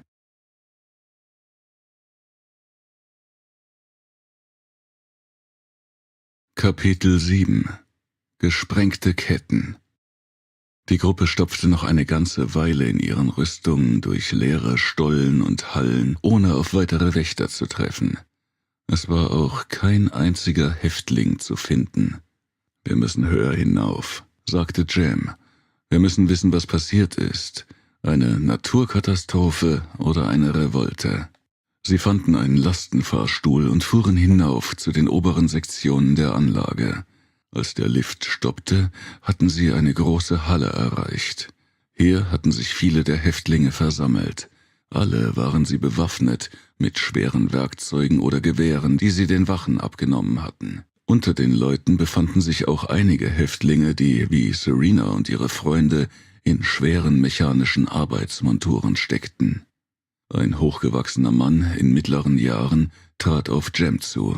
»Woher kommt ihr?« wollte er wissen. Jem musterte die Schar und fragte sich, wie sie es geschafft hatten, sich zu organisieren. Und welchen Plan sie verfolgten. Er sah auf den Mann herunter, der offenbar der Anführer dieser missgestalteten Armee war. »Wir waren auf Außeneinsatz«, antwortete Jem endlich, »in der Eiswüste.« »Habt ihr Schiffe gesehen?« fragte der Mann weiter. »Was für Schiffe?« »Schiffe der Gothrex oder andere.« »Nein«, antwortete Jem, »wir waren mit Überleben beschäftigt und hatten keine Zeit, die Umgebung zu genießen.« Der Mann schien enttäuscht und biss die Zähne aufeinander. »Wer sind Sie?« fragte Jem und öffnete schließlich sein Visier. »Ich bin Shawal Meseka«, stellte sich der Mann vor. »Ich bin Kommandant über die 3. Schicht. Wir sind 3000 Mann.« »Habt ihr Wahnsinnigen einen Aufstand gewagt?« polterte Jig und trat mit weiten, dröhnenden Schritten aus der Transportbucht des Fahrstuhls. Die Menge der Aufständischen wich zurück. »Ihr habt doch keine Chance«, brüllte er die Leute wütend an. »Wir werden uns alle platt machen.« Ein Akato löste sich aus den Reihen der Häftlinge. »Das weißt du nicht, Bruder. Wie stellt ihr euch denn vor, von hier zu entkommen?« »Wir werden abgeholt.« Serena zwängte sich an Jig vorbei. »Wie? Wir haben ein Schiff«, schaltete sich Shawal Meseka wieder ein. »Unter den Gefangenen befindet sich ein Agent des Hauses Komeru. Es ist ihm gelungen, einen Sender hierher zu schmuggeln.« »Einen versteckten Sender?« fragte Serena. »In seinem Körper?« »Ja«, antwortete Shawal Meseka. »Ein bewaffneter Schwertransporter ist unterwegs. Er wird in einigen Stunden hier sein. Wir haben bereits ein Signal empfangen.« Serena war nicht überzeugt. Sie wusste seit kurzem, dass kein Fahrzeug außer den Gothrex-Schiffen ein Tauvaru anfliegen konnte. »Es ist in diesem System?« »Ja, es ist ein Schiff mit einem sehr starken gravimetrischen Antrieb.« »Ich denke, die Besatzung ist tot und das Schiff treibt im Raum.« Serenas Vermutung sorgte für einen Aufschrei unter den Leuten. »Woher will sie das wissen?« schrie jemand aus der Menge. »Ja, wie kommen Sie dazu, so etwas zu behaupten?« wollte Shawal Meseka wissen. »Der Sudey hat es mir verraten.« Diese Worte sorgten für Staunen unter den Leuten. Für einige Momente herrschte Schweigen. »Ach, du bist das«, bemerkte Meseka fasziniert. »Wir haben schon von dir gehört. Die kleine Hexe aus der 1. Schicht.« »Lass sie reden«, forderte eine Oponi-Frau und zwängte sich durch die Menge nach vorne. »Was weißt du?« »Die Fairu bewachen das System«, erklärte die Tengiji. »Sie lassen nicht zu, dass andere Schiffe als die der Gothrex hierher kommen können.« »Was macht dich so sicher?« fragte die Oponi. Der Sudey hat mir ein Portal gezeigt, durch das ich in andere Welten blicken konnte. Ich habe dabei auch mit einem Kiray gesprochen. Mit einem Torlenker?« Die Oponi war entsetzt und fasziniert zugleich. Mit großen Augen starrte sie Serena an. Ihre stummen Lippen formten Worte, als flüsterte sie ein Gebet. Shawal Meseka beobachtete das Geschehen und die Reaktionen seiner Leute. »Er hat mir gesagt, dass er alle Eindringlinge aus dem System drängt«, fuhr Serena fort.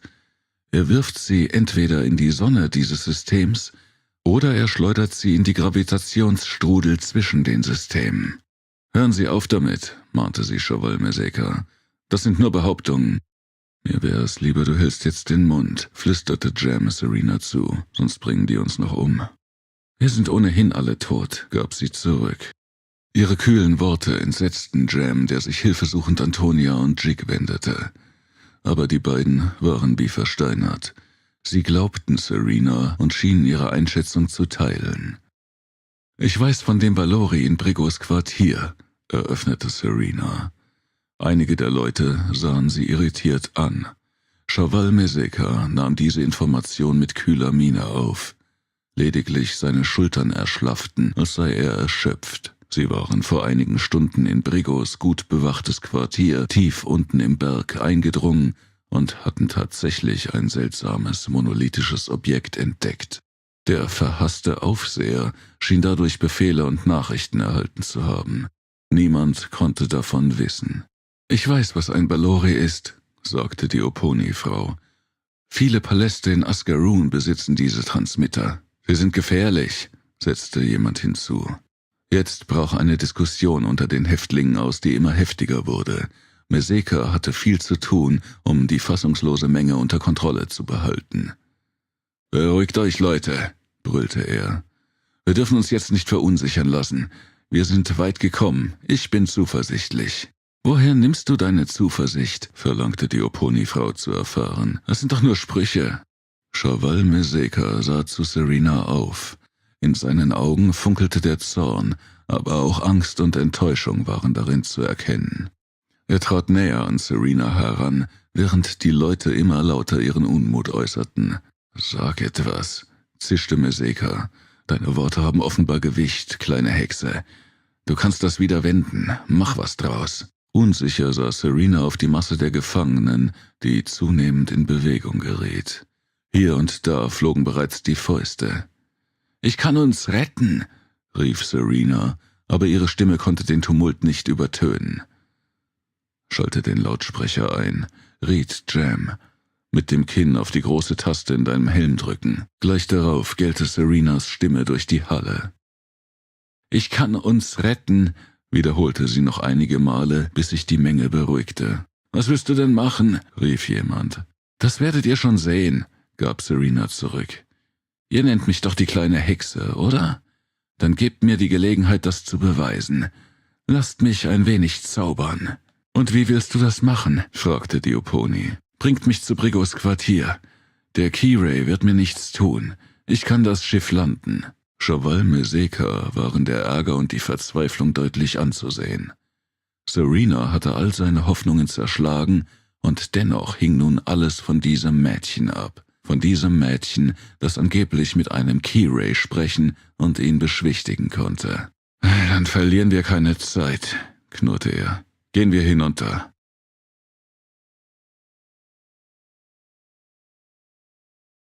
Serena zwängte sich erneut aus dem Anzug und betrat den Raum des Aufsehers. Es befanden sich einige Wachen darin, die bei der verkrümmten Gestalt des großen Akato standen, der vor einem großen Metallwürfel kauerte. Sie waren mit Brechstangen und Gewehren ausgerüstet, aber irgendwie schienen sie die Furcht vor dem Schinder verloren zu haben und hielten die Waffen locker in den Fingern. Serena blickte in die glasigen Augen des Aufsehers und bemerkte die kranke Blässe seiner Haut. In seinem Gesicht las sie Verwirrung und Schwäche. »Er ist durch das Balori getreten«, folgerte sie für sich und zwängte sich an Brigo vorbei. Sie verpasste ihm einen Fußtritt gegen die Schulter und er kippte zur Seite wie ein nasser Getreidesack. Die Tengeji berührte das Balori und es dauerte keine Sekunde, bis sie den Eindruck hatte, weit über den Planeten Kassun hinauszuschießen. Sie fühlte, wie der Einfluss anderer Balori-Portale an ihr zog, als sei sie eine Marionette, an der 1000 Schnüre zerrten. Es musste viele Balori in diesem System geben, und eines schien weit draußen im All zu schweben.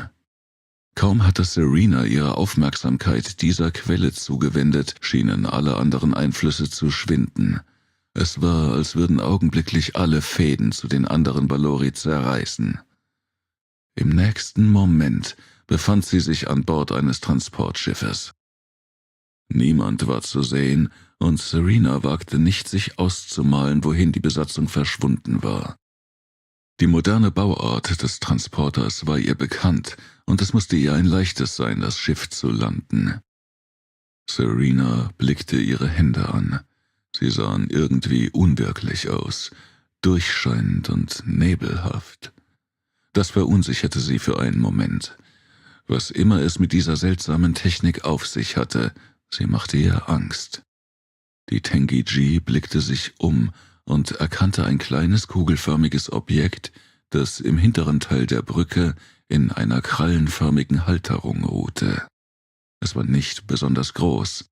Es hatte etwa die Ausmaße eines menschlichen Kopfes, aber Serena spürte deutlich, dass es dieses Objekt war, das sie in den Kommandostand des Transporters projizierte. Serena setzte sich in den Sessel des Steuermanns, begann ihren Kurs zu bestimmen und den Transporter für die Landung vorzubereiten. »Jetzt wäre der richtige Zeitpunkt, mich aus dem System zu werfen«, sagte Serena, die das Eingreifen des Kirei erwartete. Aber nichts dergleichen geschah.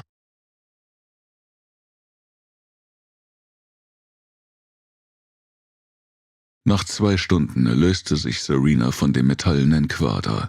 Jem stützte sie, als sie erschöpft zusammensank, und setzte sie sanft auf den Boden.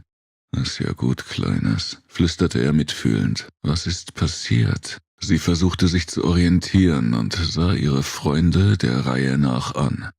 Jem, Jig und Tonya sahen sehr besorgt aus. »Was haben Sie getan?« forderte Shawal Meseka zu erfahren. »Ich habe das Schiff gelandet«, informierte sie ihn, und diese Nachricht wurde von Mund zu Mund weitergegeben, bis die Menge vor Freude tobte.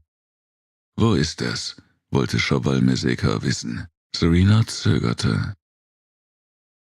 »Das ist ein Problem«, flüsterte sie. »Es ist ziemlich groß und es dauerte eine Weile, bis ich einen geeigneten Landeplatz fand.« »Wie weit entfernt?« drängte Meseka. 3 Kilometer Luftlinie, aber durch die Schluchten und Täler sind es gut 5 Kilometer. Wir müssen ein Bergmassiv umgehen. Das Schiff steht auf dem Fundament der Anlage im Süden.« Der Anführer der Häftlinge sah skeptisch drein. »Das wird ein übler Marsch.« »Ist nicht zu ändern«, brummte Jig und streichelte Serena über den Kopf. »Wir müssen eben das Wetter abpassen.« Der Initiator des Aufstandes war eine Frau, eine dunkelhaarige, junge Asiatin namens Lu Sumuri. Sie organisierte den Abmarsch und den Widerstand gegen die Gothrex, die inzwischen Verstärkung erhalten hatten.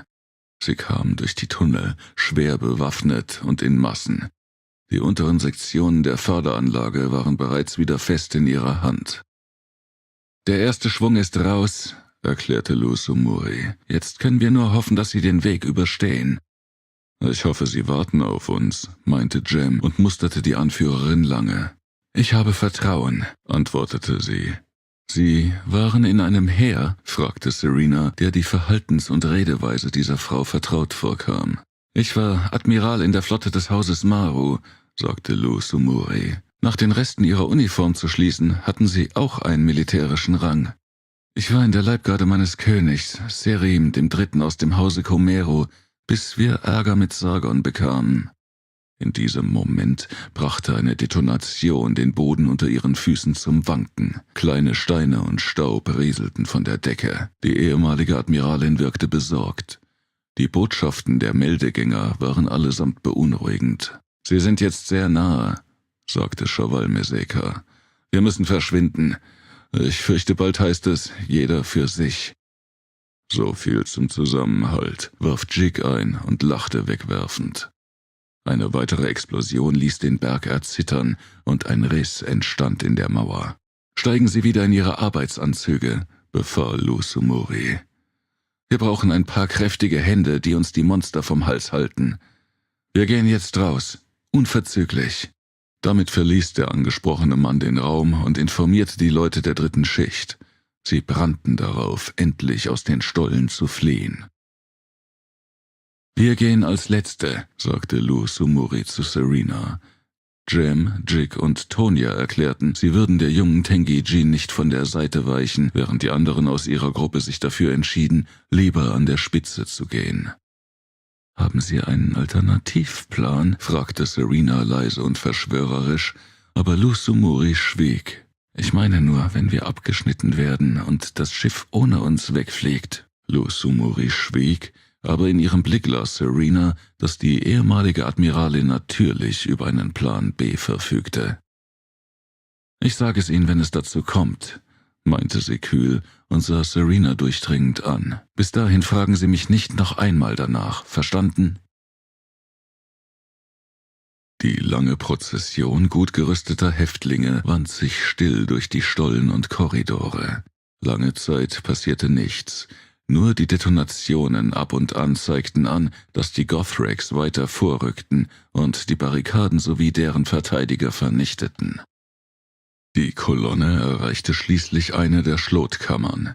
Die Halle erglühte hellrot im Widerschein des geschmolzenen Gesteins. Die Gerätschaften und Maschinen baumelten an ihren Halteseilen von der Decke. Qualm wallte über die Brüstung des Schachtes, bevor er durch den Kamin nach oben abzog. Während sie den Raum durchquerten und die ersten Aufständischen auf der anderen Seite schon wieder den Ausgang erreicht hatten, zerbarst ein Panzerschott in einer grellen Explosion.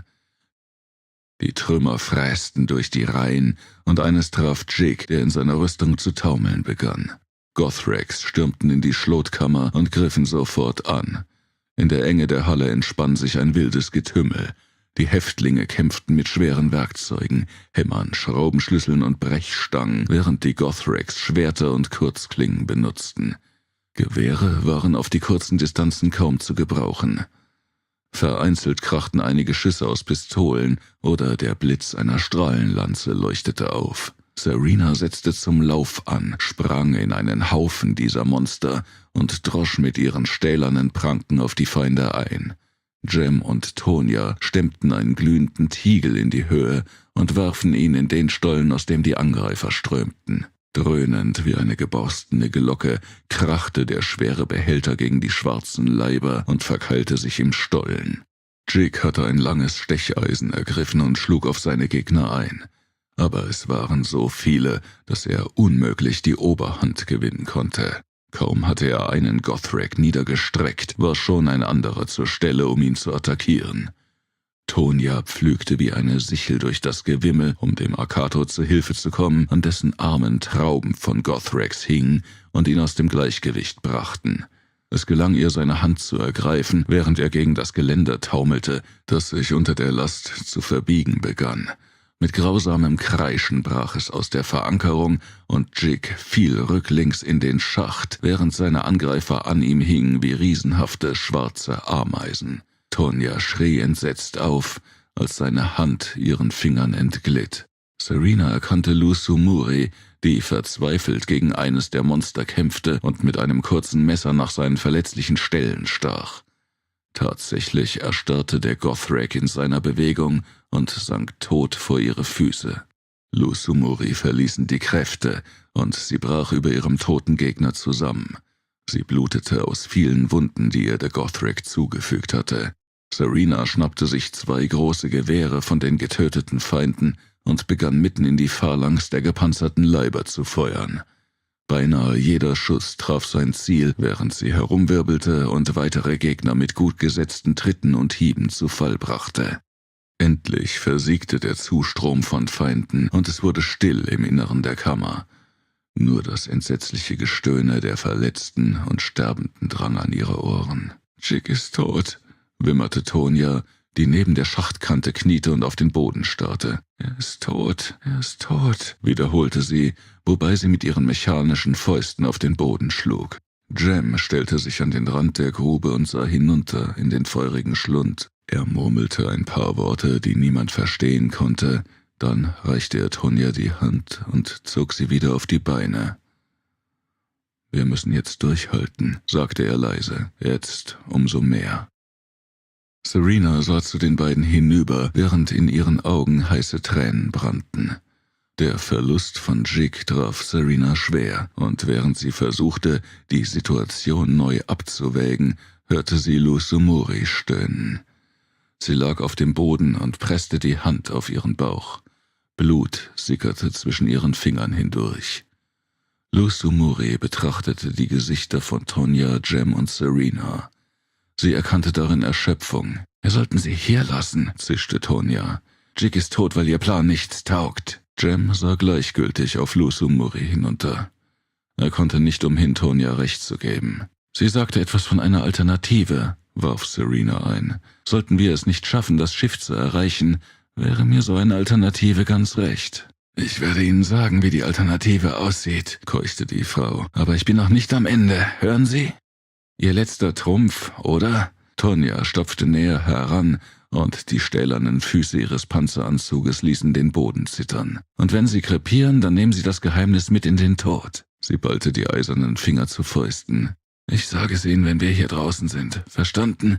Bringen Sie mich nur hier heraus.« »Sagen Sie es uns sofort«, brüllte Tonja. »Sie haben doch keine 10 Minuten mehr.« »Umso mehr ein Grund, sich zu beeilen, mich zu meinem Schiff zu bringen«, konterte Lusumuri mit zittriger Stimme. Serena schob Tonja beiseite, nickte Lusumuri zu, verschloss das Visier ihres Helmes und hob die Admiralin auf ihre Arme. »Lasst uns von hier verschwinden.« Der Rest der Häftlinge setzte seinen Weg fort. Sie schlichen schweigend durch die Dunkelheit des Korridors. Viele davon hinkend und stolpernd, während andere von ihren Kameraden gestützt wurden. Serena ging in der Mitte der deutlich geschrumpften Schar. Jem und Tonja bildeten das Ende der Prozession. Tonja schien der Tod des Akatos sehr zu verstören. Immer wieder hielt sie inne, und wäre Jem nicht bei ihr geblieben, wäre sie bestimmt immer weiter zurückgefallen, bis sie den Anschluss verpasst hätte. Der Stollen endete vor einem schweren Panzerschott. Chaval Meseka befahl allen, die Verschlüsse ihrer Schutzanzüge zu überprüfen und die Masken aufzusetzen. Lusumuri bat Serena, sie wieder auf ihre Füße zu stellen, damit jemand ihr helfen konnte, die Kleidung zu verschließen. Danach öffnete Chaval Meseka das Schott. Ein heißer Luftstrom fegte durch den Stollen. Dampfwolken wirbelten herein. Lusumuri brach in die Knie und Serena half ihr wieder auf. »Bleiben Sie bei mir«, sagte die Tengeji und schob ihre metallenen Finger unter die Seite der Frau, um sie zu stützen. »Wir brauchen Sie noch, vorausgesetzt, Sie haben nicht gelogen.« Lusumuri schwieg. »Wenn Sie uns für dumm verkauft haben«, sagte Serena kühl, »reiße ich Sie in Stücke. Mit den Armen fange ich an.« Ein schmaler Pfad führte an der Flanke des Berges in die Tiefe. Bäche dampfenden Wassers ergossen sich über die heißen Felsen, und der Wind nahm an Heftigkeit zu. Lusumuri konnte aus eigener Kraft nicht mehr laufen. Darum hob Serena die Admiralin wieder auf ihre Arme. Sie versuchte vorsichtig zu sein, um ihr unnötige Schmerzen zu ersparen. Zudem würde die Energieleistung ihres Anzuges nicht mehr lange reichen, und sie musste jeden ihrer Schritte zweimal bedenken. Serena war dabei immer weiter vom Haupttross der Häftlinge zurückgefallen. Jem und Tonja waren bei ihr. Tonja warf einen besorgten Blick auf die letzte Reihe ihres Heeres, die gerade hinter einer Biegung außer Sicht kam. »Glaubst du, wir können es schaffen?« fragte Tonja mit belegter Stimme. »Die Möglichkeit besteht«, antwortete die Tengeji mit bemühter Zuversicht. »Das Schiff, das wir haben, ist robust und schnell. Ein Bonehead 5. Diese Dinger sind unverwüstlich.« »Was hat dir der Sudei gesagt?« wollte Jem wissen. Serena wartete einige Sekunden, dann seufzte sie. »Er hat nichts gesagt«, eröffnete sie schließlich. »Nichts über eine mögliche Flucht. Er hat mir nur diese Balori-Portale gezeigt. Ich habe sie ausprobiert, aber man kann nicht durch sie fliehen. Brigot hat es versucht, und ihr habt ja gesehen, was mit ihm passiert ist.« »Dann gibt es keine Hoffnung?« Tonja klang verzweifelt. »Doch, die gibt es«, meinte Serena, aber natürlich war es nur Gerede. Ihre Chancen standen schlecht, und wenn Serena ehrlich war, hatte sie sowieso nicht an eine Flucht geglaubt. Serena blickte auf die Frau in ihren Armen. Sie verspürte keine Regung mehr und erkannte, dass Lou Sumuris Körper völlig erschlafft war. Die Tengeji blieb stehen und legte die tote Frau auf den felsigen Boden. »Ich denke, damit ist unsere zweite Chance auch gestorben. Ich hätte sie doch fragen sollen. Ich habe keine Ahnung, wovon sie gesprochen hat.« Jem machte einen tiefen Atemzug. »Ich schon«, sagte er. »Zumindest hab ich eine Ahnung.« Serena und Tonya waren ganz Ohr. Auf den Zenit-Koordinaten jeder Tauvaro-Welt, erklärte er, gibt es Fabriken, die das Aure veredeln. Der Transporter, dessen Fracht wir geborgen haben, kam wohl gerade von den Zenit-Anlagen in der Eiswüste. In der Glaswüste dort. Er deutete auf den gezackten Berggrat, hinter dem die ewige rote Dämmerung leuchtete, gibt es auch Fabriken. Dort legen Schiffe an, um das Aure abzutransportieren. Es besteht die Möglichkeit, dort auf ein Schiff zu kommen. Serena schüttelte den Kopf. Tausende von Kilometern, über glühende Schlackeströme und zu glaserstarrtem Sand? Unmöglich. Es führen Magnettrossen dorthin, wie du dich erinnerst. Und wenn die Züge aus den Tunneln kommen, sind sie so langsam, dass man aufspringen kann. Serena schüttelte den Kopf. »Das ist Wahnsinn. Warum sagst du das?« zischte Tonya. »Weil wir uns ganz auf die erste Möglichkeit konzentrieren sollten.« Ihre Stimme war hart. »Das ist die einzige Möglichkeit. Alles andere ist aussichtslos.«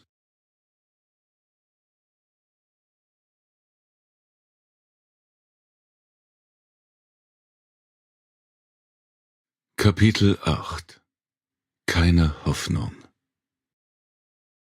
Die Temperatur fiel auf ein erträgliches Maß und der Wind flaute wieder ab.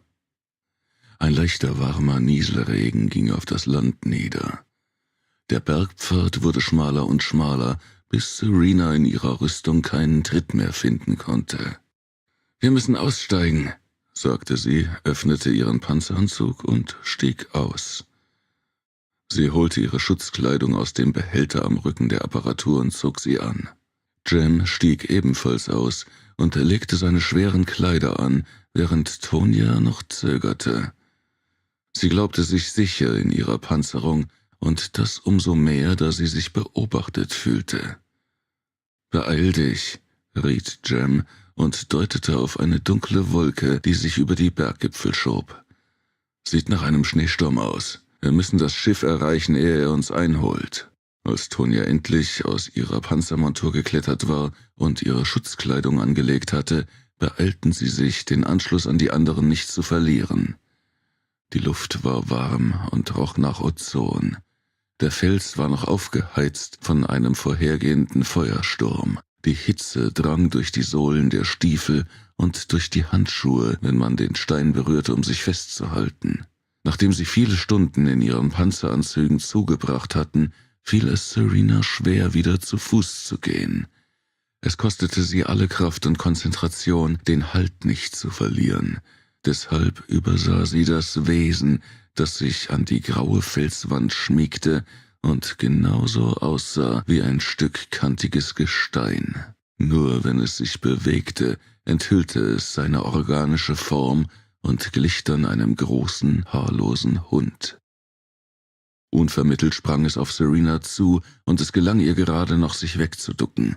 Seine Klauen verfehlten Serena um Haaresbreite, während es über sie hinwegsprang. »Sil«, schrie Tonya panisch auf. Jem wehrte das Geschöpf mit einem kraftvollen Schlag ab und warf es gegen die Felswand. Es brauchte nur einen Sekundenbruchteil, um sich neu zu orientieren, und fiel schließlich Tonya an.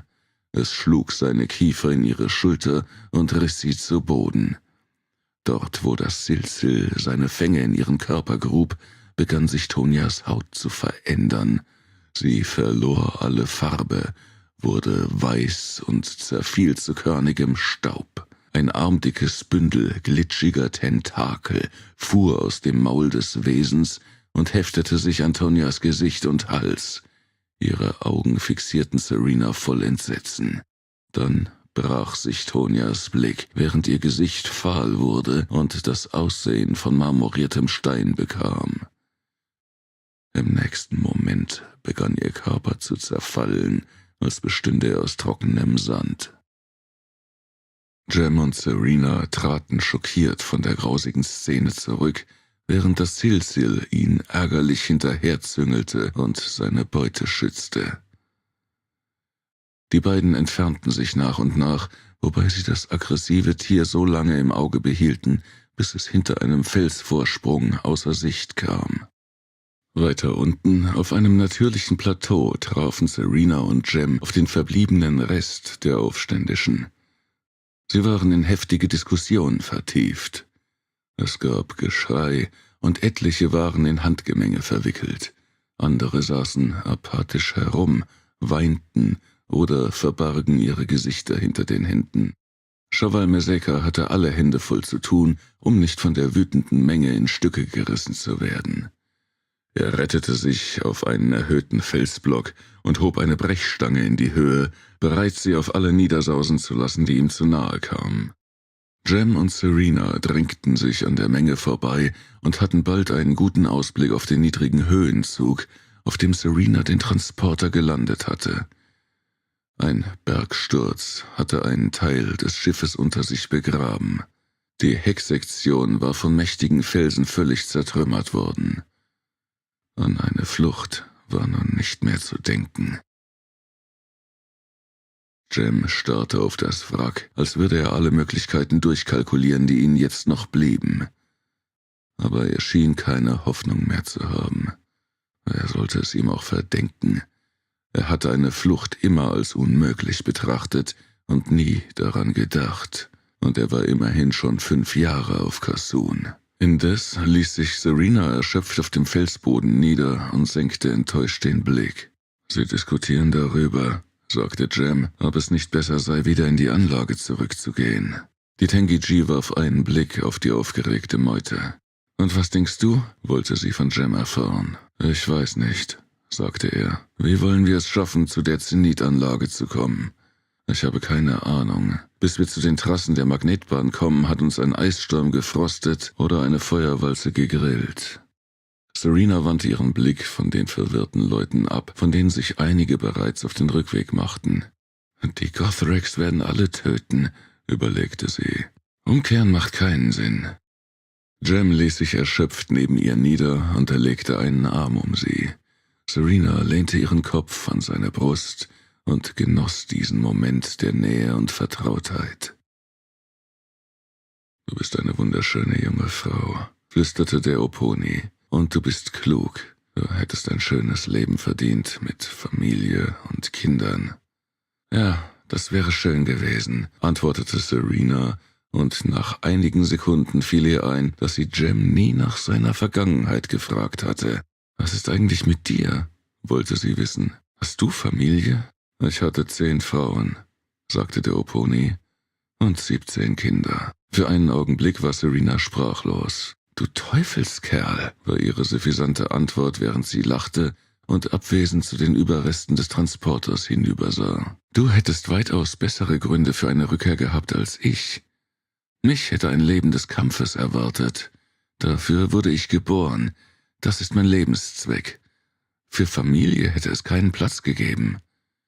Außer ich hätte mir eine Zeit als Zalika genommen.« »Was bedeutet das?«, fragte Jem, obwohl er anscheinend einen gewissen Verdacht hegte.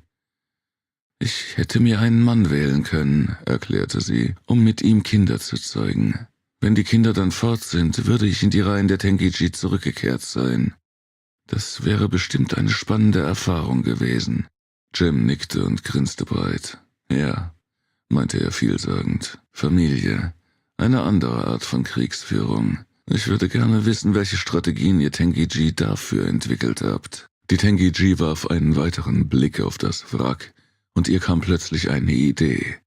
Sie stand auf, und in ihrem Gesicht konnte Jem Entschlossenheit erkennen. »Ich hab's«, sagte sie mit fester Stimme. »Wir müssen runter zum Wrack.« »Die anderen werden meinen«, sagte Jem kopfschüttelnd, »wir hätten den Verstand verloren.« »Ich hoffe es«, sagte Serena und machte sich auf den Weg. Niemand machte Anstalten, ihnen zu folgen, und als Serena sich auf halbem Wege umwendete, waren die Gefangenen fort. Offenbar hatten sich alle dazu entschlossen, in die Stollen zurückzukehren. Serena hegte Zweifel, ob sie es schaffen würden, denn ein kalter Wind hob an und wehte Schneeflocken heran. Der Rückweg war lang. Bald würden die Temperaturen weit unter den Gefrierpunkt sinken und alles töten, was sich außerhalb der Anlage befand. Der Oponi und die junge Frau kletterten über scharfkantige Felsbrocken hinauf zum Schiff. Sie konnten eine Luke öffnen und hineinklettern. Die Notbeleuchtung erhellte die Korridore und die beiden Eindringlinge fanden schnell ihren Weg zum Mannschaftstrakt des Transporters. Jem entdeckte einen Waffenschrank und nahm für sich und Serena je ein Gewehr heraus. »Was suchst du hier eigentlich?« fragte Jem, während er seine Waffe überprüfte. »Raumanzüge«, antwortete Serena knapp und hangelte sich durch die Räume, die nicht ganz lotrecht standen. Nach einer Weile fand sie, was sie suchte, in einer Wandnische bei einer Schleuse nahe der Brücke. Sie zog einen nagelneuen, blau glänzenden Raumanzug heraus und hielt ihn vor ihren Körper. Der scheint zu passen. Jem sah skeptisch aus und blickte sich weiter um, während Serena sich ihrer schweren Schutzkleidung entledigte und sich in den Raumanzug zwängte. Er war aus einem sehr elastischen Material, legte sich eng an ihren Körper und betonte ihre überaus ansehnliche Figur. Jem ließ sein Auge lange und genüsslich über Serenas Körper schweifen, als wollte er ihre Rundung mit Blicken streicheln.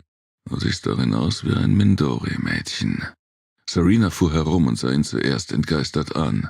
Mindori-Mädchen genossen nicht gerade einen guten Ruf. Sie waren Gesellschafterinnen für Männer und Frauen des unteren Adelsstandes und leisteten Dienste in körperlicher Liebe. Dann aber lachte Serena und vollführte einige äußerst laszive Tanzbewegungen. »Nun ja«, meinte Jem daraufhin, »jedenfalls muss ich nicht darum besorgt sein, ob ich mich darin lächerlich mache.« »Ich habe damit keinerlei Probleme«, sagte Serena mit herausforderndem Augenaufschlag, bevor sie begriff, was er meinte. Die Mannschaft dieses Transporters hatte offenbar nur aus Menschen bestanden. Für Jem gab es keinen Raumanzug, der ihn vor den extremen Witterungseinflüssen zu schützen vermochte. Serena fühlte sich, als habe ihr jemand in den Bauch geschlagen. »Wir müssen nachsehen«, sagte sie, um Zuversicht bemüht. »Vielleicht finden wir etwas anderes für dich.« Inzwischen setzte der Schneesturm ein. Der Wind begann zu heulen und rüttelte heftig am demolierten Rumpf des Transporters. Später setzte Hagel ein. Eisbrocken in der Größe von Melonen schlugen gegen die Außenhaut des Schiffes. »Es ist zwecklos«, resignierte Jem, nachdem sie jeden Winkel des Transporters abgesucht hatten. Auch Serena hatte die Hoffnung aufgegeben, wollte es aber nicht offen zugeben. Jetzt saßen die beiden in den Sesseln auf der Brücke und beobachteten das Unwetter, das mit Urgewalt über das schroffe Land fegte. »Was kann der Anzug?« wollte Jem wissen. Serena deutete auf die Schalter auf ihrer Brust. »Hier kann man den Druck regeln«, erklärte sie. »Der Anzug ist für den Außeneinsatz auf Gasplaneten ausgelegt. Hier befindet sich die Temperaturregelung, aber er besitzt auch eine Automatik. Solange der Computer nicht verwirrt ist, brauche ich sie nicht manuell zu umgehen. Und dieser Schalter aktiviert ein Fibro-Reparatursystem. Das ist brandneu. Unsere Lusumuri muss gute Beziehungen gehabt haben.« »Sehen wir also zu, dass zumindest dir die Flucht gelingt«, sagte Jem ernst. Serena fühlte sich sehr unwohl, als er das sagte. Aber Jem streckte die Hand aus und strich ihr liebevoll über die Wange. »Es ist mir eine Ehre, dir zu helfen. Das ist das einzig Sinnvolle, das ich noch tun kann.« Der Oponi machte eine lange Pause. »Und ich könnte mir keinen besseren Zweck vorstellen.«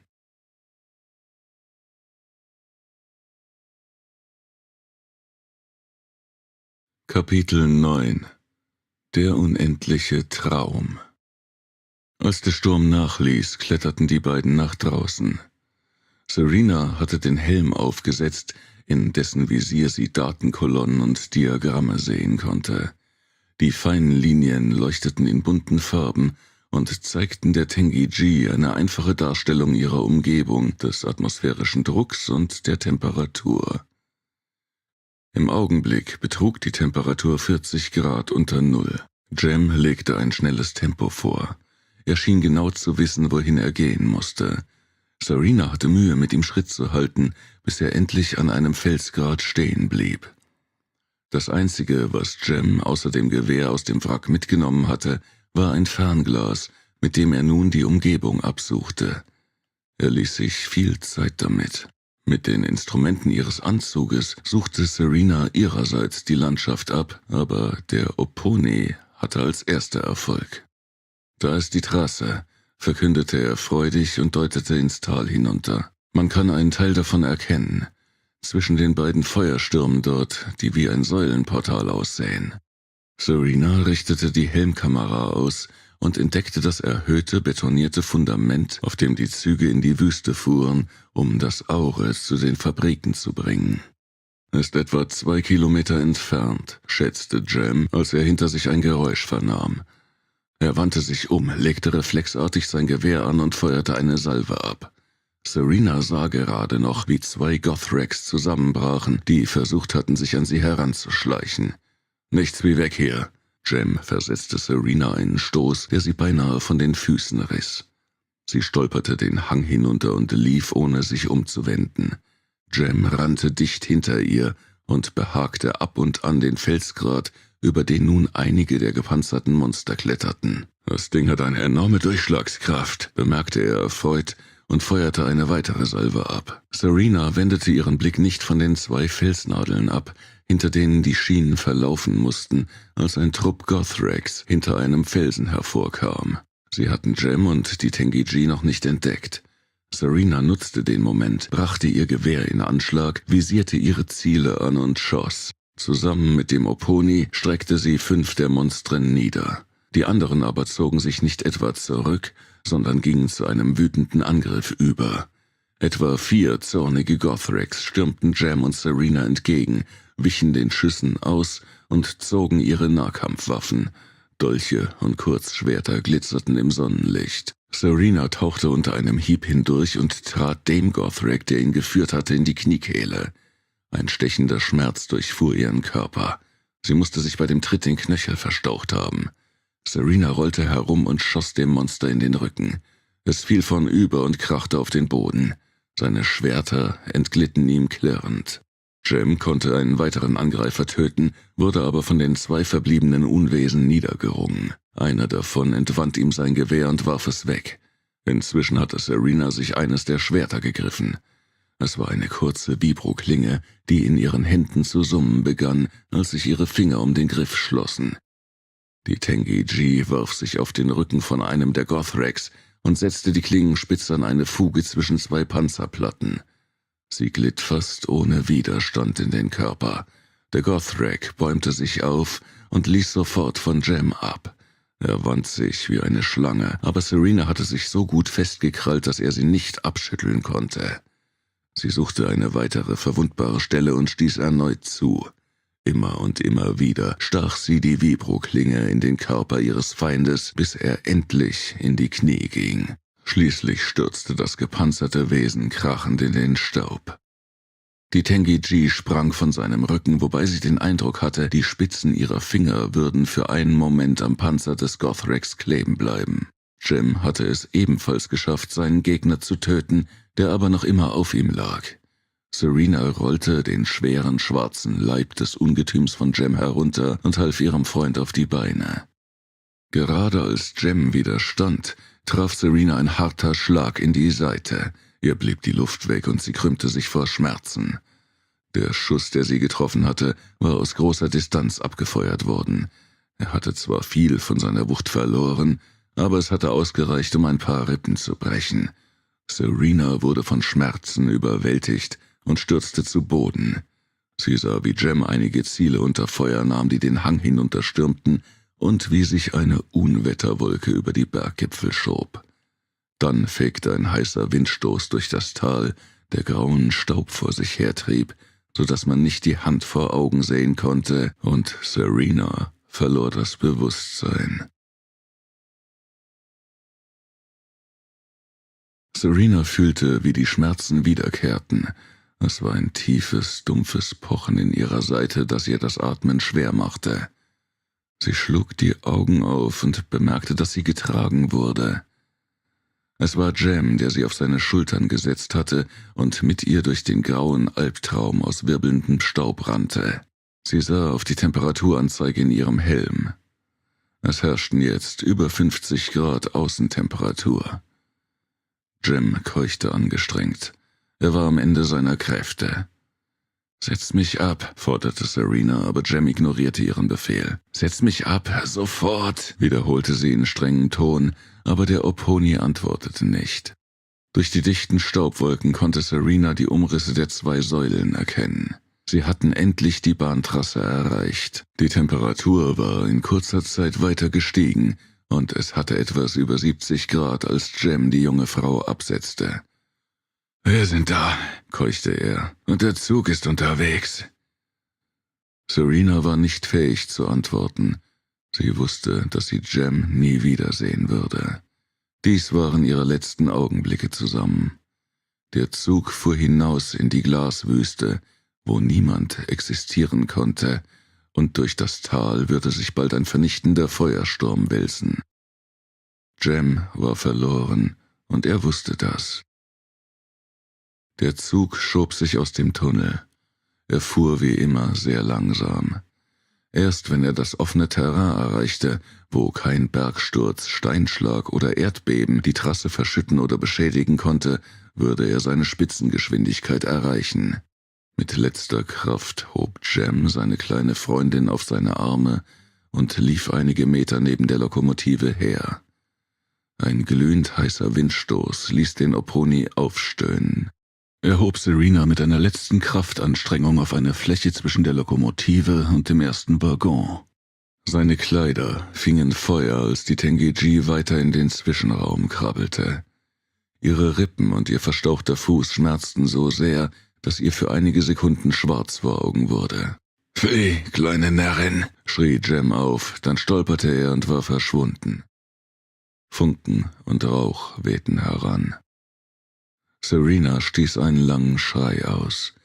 Tränen brannten in ihren Augen und liefen in heißen Bahnen ihre Wangen hinab. Sie schrie weiter, bis ihre Kehle schmerzte und ihre Stimme versagte.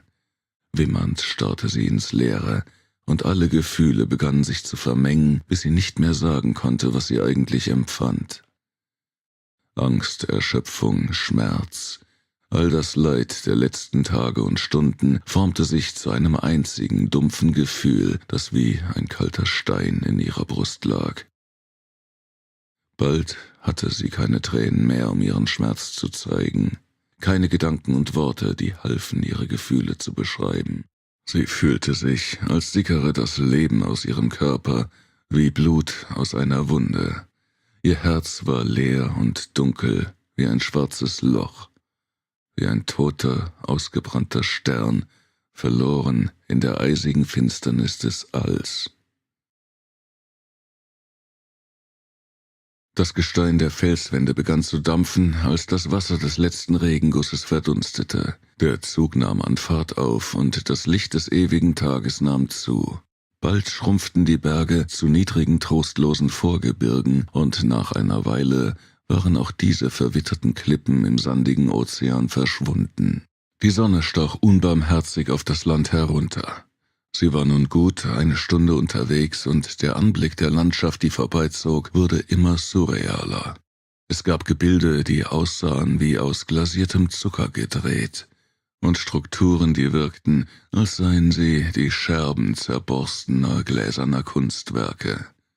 Manche davon durchscheinend wie reines Kristall, andere pechschwarz wie Basalt. Dazwischen bunt schillernde Seen und Meere aus erstarrtem Glas. Es wurde so heiß, dass der Raumanzug all seine Energie aufwenden musste, um die Hitze abzuhalten. Die Anzeigen auf dem Helmdisplay erloschen. Wieder begann Serena mit einer Konzentrationsübung, um die Hitze ertragen zu können, die mehr und mehr durch den Anzug sickerte, je schwächer die Energieleistung der Batterie wurde. Sie hatte die ersten Verse kaum gesprochen, da tauchten plötzlich Gebäude auf. Es waren niedrige Häuser ohne Fenster, aber mit dicken, verschlossenen Panzerschleusen. Zwischen den Gebäuden waren helle Metallblöcke gestapelt.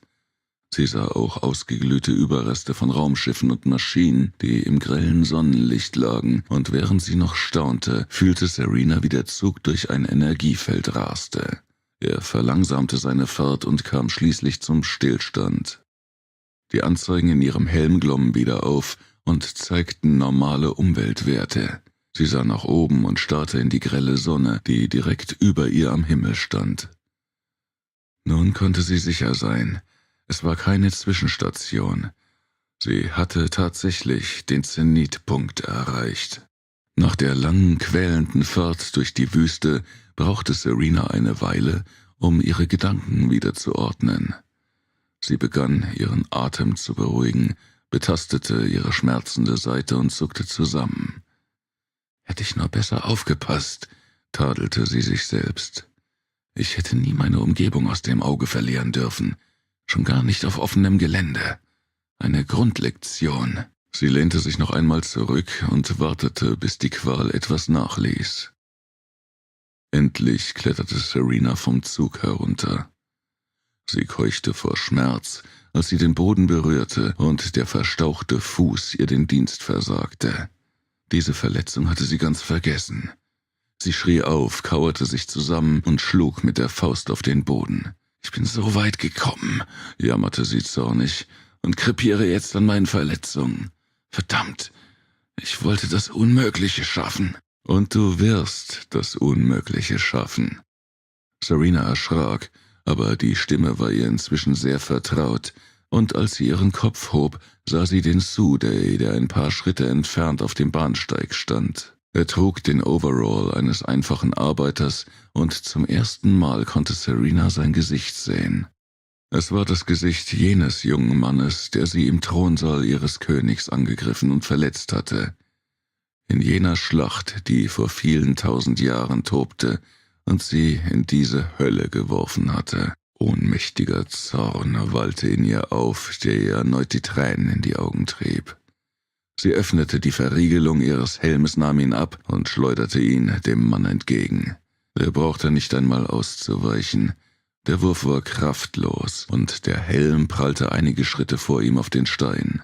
»Ich will dir zeigen, wie du von hier entkommen kannst«, eröffnete der Mann, den alle für den Suday gehalten hatten. »Ich will mein Versprechen einlösen.« Als Serena sich bemühte aufzustehen, eilte er zu ihr, stützte sie und half ihr auf die Beine.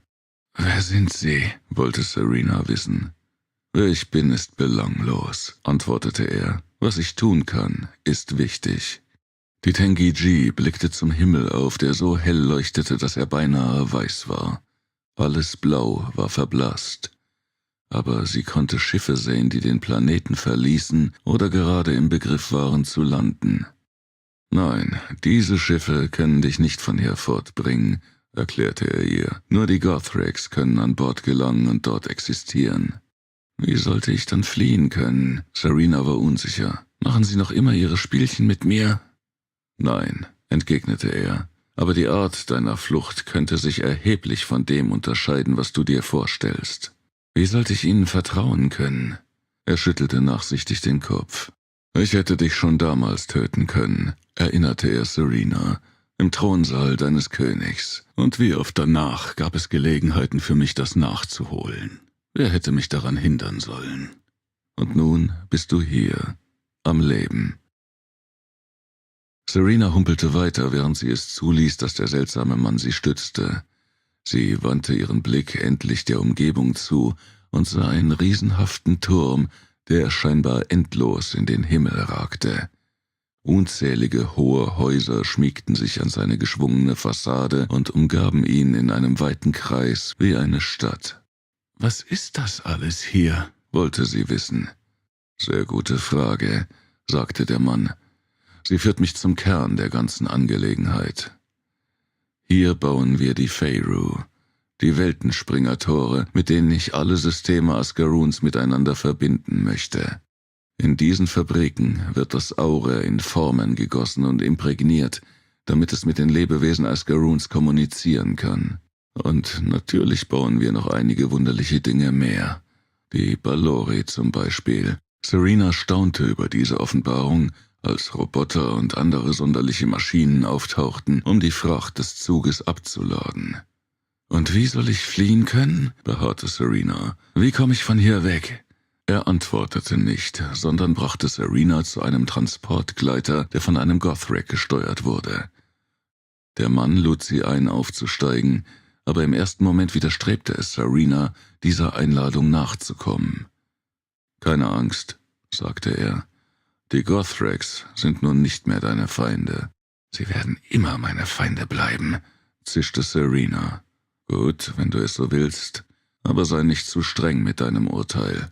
Sie sind lediglich gute und loyale Soldaten.« Der Gleiter tauchte in das Häusermeer ein und Serena erkannte, dass es eine einzige riesige Fabrik war, in der die Gothraks arbeiteten. Sie hatten eine andere Gestalt wie jene, die sie in der Förderanlage zu Gesicht bekommen hatte. Ganz offenbar waren sie nicht für den Kampf geschaffen und hatten andere Aufgaben zu erledigen als zu kämpfen. Schließlich endete die Fahrt in einem gewaltigen Raum. Seine Ausmaße waren kaum zu erfassen. Große Transporter schwebten weit über ihr inmitten des künstlichen Doms. Serena sah Fragmente von Feyru-Toren weit in der Höhe schweben, an denen gearbeitet wurde. Ständig wurden neue Teile angefügt, um die Form zu vollenden. Kleine Fahrzeuge hefteten sich an den gewaltigen Ring, der gerade entstand, oder lösten sich von ihm. Der Raum über ihren Köpfen war in ständiger Bewegung, und es herrschte ein unüberschaubares Durcheinander, begleitet von einem Lärm, der Serenas Ohren quälte. Sie stiegen vom Gleiter, und der Mann führte die junge Frau zu einem seltsamen Objekt, das irgendwie aussah, als sei es von den Arbeitern vergessen worden. Es stand auf einem Sockel und erinnerte Serena an einen Pilotensessel, der aus einem Schiff ausgebaut worden war und nun hier herumstand. Er bestand vollständig aus Aure und besaß eine Vielzahl schlauch- und hornartiger Fortsätze, die sternförmig von ihm ausgingen und aussahen wie das Federrad eines Pfauenvogels. Sie wirkten wie Anschlüsse, die nur darauf warteten, wieder mit einer Maschine verbunden zu werden. »Dies ist der Sitz seines Keyray«, erklärte der Mann. »Hier wird der Lenker eines Feyru Platz nehmen und eintauchen in den unendlichen Traum.« Serena war weit weniger verwirrt, als er vielleicht annehmen mochte. »Sie haben diesen Platz für mich bestimmt?« Er nickte. »Warum sollte ich das wollen?« »Weil du so weit von hier fliehen kannst, dass du dabei alle Grenzen überschreiten wirst. Du wirst einen Ort betreten, in dem Materie keine Rolle mehr spielt. Du wirst dich der Fesseln alles Irdischen entledigen und wirkliche Freiheit erfahren.« »Ist es das Paradies?« Der Mann lachte amüsiert. »So weit würde ich nicht gehen, aber so viel hast du doch auch nicht erwartet.« In diesem Augenblick näherte sich eine Gruppe seltsamer Wesen, die Serena an metallene Insekten erinnerten und offenbar ihre Arbeit an dem Sitz fortsetzen wollten. Auch einige Gothraks waren darunter. Sie waren hochgewachsen, schlank und wirkten weit weniger furchterregend wie ihre kämpfenden Gegenstücke. Der Mann hob die Hand, und die eigenartige Gruppe von Arbeitern hielt inne und wich zurück. Serena löste sich von seinem stützenden Arm und berührte das schimmernde Objekt. Sie legte eine Hand auf die Lehne des Sessels und fühlte einen angenehmen Schauer, der ihren Körper durchdrang. Für einen Moment fühlte sie keinen Schmerz mehr, nur noch Wohlbefinden. Ein kraftvolles, vitales Gefühl durchströmte ihren Leib, wie sie es noch nie erlebt hatte. Es war, als beginne in ihr ein weiteres starkes Herz zu pochen, das eine ungeahnte Kraft in ihre Adern pumpte. »Es reagiert gut auf dich«, stellte der Mann zufrieden fest. »Und das überrascht mich nicht. Dein Lebensdrang ist beeindruckend. Haben Sie mich deswegen durch all das Leid geführt?« wollte Serena wissen. »Nein«, er schüttelte den Kopf. »Ich habe nur sehr weniges gesteuert. Nur hier und da einige Weichen gestellt. Dein Lebensdurst hat dich hierher geführt, allen Widerständen und Gefahren zum Trotz. Es war sehr anregend, dich zu beobachten, und es war notwendig. Wie sonst hättest du Vertrauen finden können in deine Fähigkeiten. Bislang waren sie verborgen, nun aber sind sie offenbar, sichtbar für dich und mich. Wir haben nun Gewissheit. Cem ist tot, knurrte Serena. Jake und Tonya, sie waren meine Freunde. Ich weiß, er seufzte. Ich bedauere ihren Tod. Eure Freundschaft hat mich tief beeindruckt. Lange Zeit sagten sie kein Wort. Serena betrachtete den Sitz des Key-Ray. Als sie ihn zum ersten Mal berührt hatte, war etwas mit ihr geschehen, das sie nicht mehr rückgängig machen wollte und konnte. Sie fühlte einen unwiderstehlichen Drang, ihn erneut zu berühren. »Wir müssen dich vorbereiten«, sagte der Mann, aber Serena beachtete ihn nicht. Sie streifte ihren Anzug ab und stand schließlich nackt vor der Apparatur. »Nein«, widersprach sie mit fester Stimme. »Alles ist offenbar. Mein Weg liegt klar und deutlich vor mir. Die anderen Key-Ray rufen bereits nach mir und heißen mich willkommen.« Serenas Bewegungen waren stolz, sicher und kraftvoll, wie man es von jemandem erwarten konnte, der alle Zweifel abgelegt und sein Schicksal akzeptiert hatte. Als ihre nackten Füße das Metall berührten, durchströmte sie eine Energie, die ihren Körper bis in die kleinste Zelle belebte. Zugleich erweiterte sich ihr Bewusstsein, als würde ein vormals leeres Gefäß bis über den Rand hinaus gefüllt. Es war, als sei ein Vorhang weggezogen, damit die wahre Natur der Welt, die sich bislang dahinter verbarg, zum Vorschein kam. Serena nahm ihren Platz auf dem Sitz des Key-Ray ein, der einmal das Herz eines Feyru bilden würde. Die Apparatur schloss sich um ihren Körper wie eine riesenhafte Hand, die ihre Finger zu einer Faust ballte, um ein kostbares Schmuckstück zu beschützen. Im gleichen Moment schien es Serena, als erwache sie inmitten von Sternen, die sie umgaben wie das Blattwerk eines mächtigen Waldes. Die Tengeji vernahm das Atmen und Brausen zahlloser Sonnen und fühlte den Wind, den sie entfachten in ihren Haaren. Es gab unendlich viele Welten, die in diesem Universum schwebten, und Serena meinte, all das Leben spüren zu können, das auf ihnen wohnte. Sie konnte fühlen, wie es empfangen wurde, erblühte und verging.